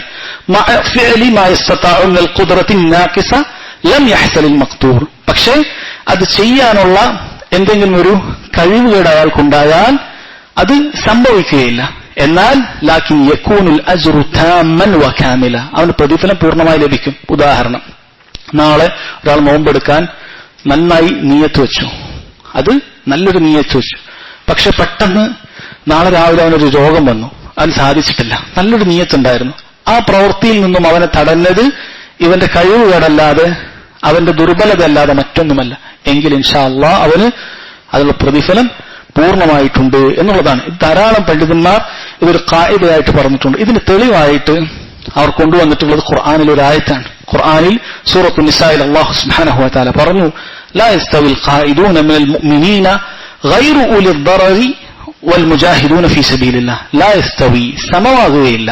അൽ ഖായിദൂന മിനൽ മുഅ്മിനീൻ, യുദ്ധത്തിന് പോകാതെ ഇരിക്കുന്ന മുഅ്മിനീങ്ങളിൽപ്പെട്ട ആളുകൾ, ഗൈറു ഉലിൽ ദറർ, അവർക്ക് കാര്യമായ പ്രയാസമൊന്നുമില്ല, യുദ്ധത്തിന് പോകാതിരിക്കാനുള്ള തടസ്സമില്ല, അങ്ങനെ വീട്ടിലിരിക്കുന്നവരും വൽ മുജാഹിദൂന ഫീ സബീലില്ലാഹ്, അള്ളാഹുവിന്റെ മാർഗത്തിൽ ജിഹാദ് ചെയ്യുന്നവരും തമ്മിൽ സമമാകുകയില്ല എന്ന് പറഞ്ഞു. ശൈഖുൽ ഇസ്ലാം ഇബ്നു തൈമിയ്യ റഹിമഹുല്ലാഹ് അദ്ദേഹം പറഞ്ഞു, മഫ്ഹൂമുൽ മുഖാലഫ, ഇതിൽ നിന്ന് നമുക്ക് മനസ്സിലാക്കാനുള്ളത് അന്ന ഉലുൽ ദററി യസ്തവൂന ഫിൽ അജ്രി മഅൽ മുജാഹിദീൻ.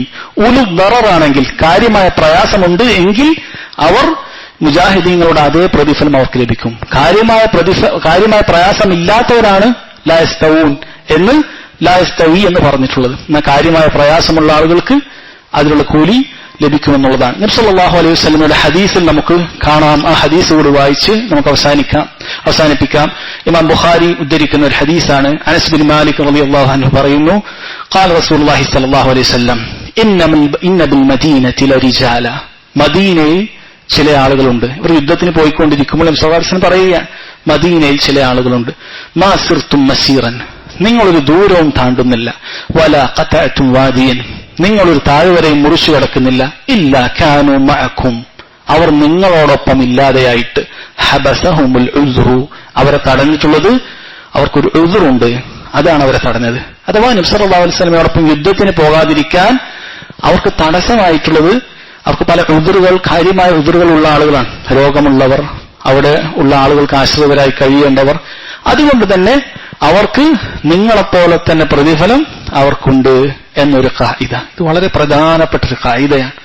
ഇത് വളരെ പ്രധാനപ്പെട്ട ഒരുപാട് പ്രതിഫലങ്ങൾ നമുക്ക് ലഭിക്കാൻ സാധ്യതയാകുന്ന ഒരു കാര്യമാണ്. നല്ല ആരോഗ്യമുള്ള സമയത്ത് നമ്മൾ ധാരാളം സുന്നത്തായ പ്രവർത്തനങ്ങൾ, ഫർദിനോടൊപ്പം സുന്നത്തായ പ്രവർത്തനങ്ങൾ തുടങ്ങി വെക്കുകയാണ് എങ്കിൽ, അള്ളാഹു എന്നെങ്കിലും നമ്മുടെ ആരോഗ്യം അത് നീക്കിക്കളയുകയാണെങ്കിൽ, ആ സമയത്ത് പോലും നമുക്കത് ചെയ്യാൻ സാധിച്ചിട്ടില്ല എങ്കിൽ അള്ളാഹു സുബ്ഹാനഹു വ തആല ആ സമയത്ത് നമുക്കതിൽ പ്രതിഫലം നൽകുമെന്നാണ്. ഒരാൾ സ്ഥിരമായി നിന്നുകൊണ്ട് സുന്നത്ത് നിസ്കരിക്കുന്ന വ്യക്തിയാണ്. അയാൾക്ക് രോഗം വന്നു, അയാൾ ഇരുന്നിട്ടാണ് നിസ്കരിക്കുന്നത് എങ്കിൽ അയാൾക്ക് നിന്ന് നിസ്കരിക്കുന്ന ഒരു വ്യക്തിയുടെ പൂർണ്ണമായ പ്രതിഫലം ലഭിക്കും. കാരണം രോഗം കാരണമാണ് അവർ ഇരുന്ന് നിസ്കരിക്കുന്നത്. ഒരാൾ സ്ഥിരമായി നോമ്പെടുക്കുന്ന വ്യക്തിയാണ്, പക്ഷേ നിത്യരോഗം കാരണം അവന് റമളാനിൽ പോലും നോമ്പെടുക്കാൻ സാധിക്കുന്നില്ല, രോഗമാണ് അവനെ തടഞ്ഞത് എങ്കിൽ അവൻ ആ റമളാനിൽ നോമ്പെടുത്ത പ്രതിഫലം അവൻ ലഭിക്കും. പക്ഷെ നോമ്പെടുക്കാതെ ജീവിച്ചൊരു വ്യക്തിക്ക് ഓരോ റമളാൻ കടന്നുപോയാലും അവൻ രോഗിയായാലും ഇല്ലെങ്കിലും യാതൊരു കാര്യവുമില്ല. അതുകൊണ്ടാണ് കഴിഞ്ഞ കൊറോണ കാലത്ത് നിങ്ങൾ കേട്ടിട്ടുണ്ടാവും, നമ്മളിൽ പലർക്കും എഅ്തികാഫിന് സാധിച്ചിരുന്നില്ല. എഅ്തികാഫിൻ മസ്ജിദ് പലയിടത്തും തുറന്നിരുന്നില്ല. പണ്ഡിതന്മാർ പറഞ്ഞു, സ്ഥിരമായി എല്ലാ റമളാനിലും എഅ്തികാഫൊക്കെ ചെയ്യുന്ന ആളുകൾ, അതല്ലെങ്കിൽ ഈ റമളാനിൽ എഅ്തികാഫ് ഇരിക്കണം എന്ന് നേരത്തെ നിയ്യത്താക്കിയ ആളുകൾ, എന്നിട്ട് അവർക്കതിന് സാധിച്ചിട്ടില്ല എങ്കിൽ പൂർണ്ണമായി എഅ്തികാഫിന്റെ പ്രതിഫലം അവർക്ക് ലഭിക്കുന്നതായിരിക്കും. ഈ ഖായിദയുടെ അടിസ്ഥാനത്തിലാണ് പണ്ഡിതന്മാർ അത് പറഞ്ഞിട്ടുള്ള. ധാരാളം സഹീഹായ മറ്റ് ഹദീസുകളും ഈ ഖായിദക്ക് പിൻബലമായിട്ടുണ്ട്. ഇൻഷാ അല്ലാഹ് ഈ ഒരു ഹദീസ് നമ്മളിവിടെ അവസാനിപ്പിക്കുകയാണ്. നമ്മൾ പറഞ്ഞു കിതാബ് തഹാറയിലെ 1-ാമത്തെ ഹദീസാണ്. ഇത് ഇത്രമേൽ വിശദീകരിച്ച് പറയാനുള്ള കാരണം എന്ന് പറയുന്നത്, ഇത് ഇനിയുള്ള എല്ലാ അധ്യായത്തിലും ബാധകമായിട്ടുള്ള കാര്യമാണ്. മഹാനായ പണ്ഡിതൻ ഇമാം ശാഫിഈ റഹിമഹുല്ലാഹ് അദ്ദേഹം പറഞ്ഞു, ഈ ഹദീസ് 70ഓളം അധ്യായത്തിൽ വരുന്നുണ്ട് എന്നാണ്. ഈ ഹദീസ് 70ഓളം അധ്യായത്തിൽ വരുന്നുണ്ട് എന്ന് പറഞ്ഞതായി കാണാൻ സാധിക്കും. അതുകൊണ്ട് ഇനി ഏതൊരു അധ്യായത്തിലും, അതിന് തഹാറയാകട്ടെ, നിസ്കാരമാകട്ടെ, സക്കാത്താകട്ടെ, എല്ലാ അധ്യായത്തിലും നിയ്യത്തിന്റെ കാര്യം വളരെ പ്രധാനപ്പെട്ടതാണ്. അതുകൊണ്ടാണ് ഇത് ഇത്ര വിശദീകരിച്ചത്. ഇൻഷാ അല്ലാഹ് അടുത്ത ആഴ്ച തഹാറത്തുമായി ബന്ധപ്പെട്ട മറ്റ് ഹദീസുകൾ നമുക്ക് പഠിക്കാൻ സാധിക്കുന്ന ആളുകൾ ഹദീസുകൾ ഹിഫ്ളാക്കുക. അല്ലാഹു സുബ്ഹാനഹു വ തആല അതിനുള്ള തൗഫീക്ക് നൽകട്ടെ. കേട്ട കാര്യങ്ങൾ ജീവിതത്തിൽ പകർത്താനുള്ള തൗഫീക്ക് അല്ലാഹു നൽകട്ടെ. വല്ലാഹു അഅലം. വസല്ലല്ലാഹു അലാ നബീന മുഹമ്മദ് വഅലാ ആലിഹി വസഹ്ബിഹി വസല്ലം. സുബ്ഹാനകല്ലാഹുമ്മ വബിഹംദിക അശ്ഹദു അൻ ലാ ഇലാഹ ഇല്ലാ അൻത അസ്തഗ്ഫിറുക വഅതൂബു ഇലൈക.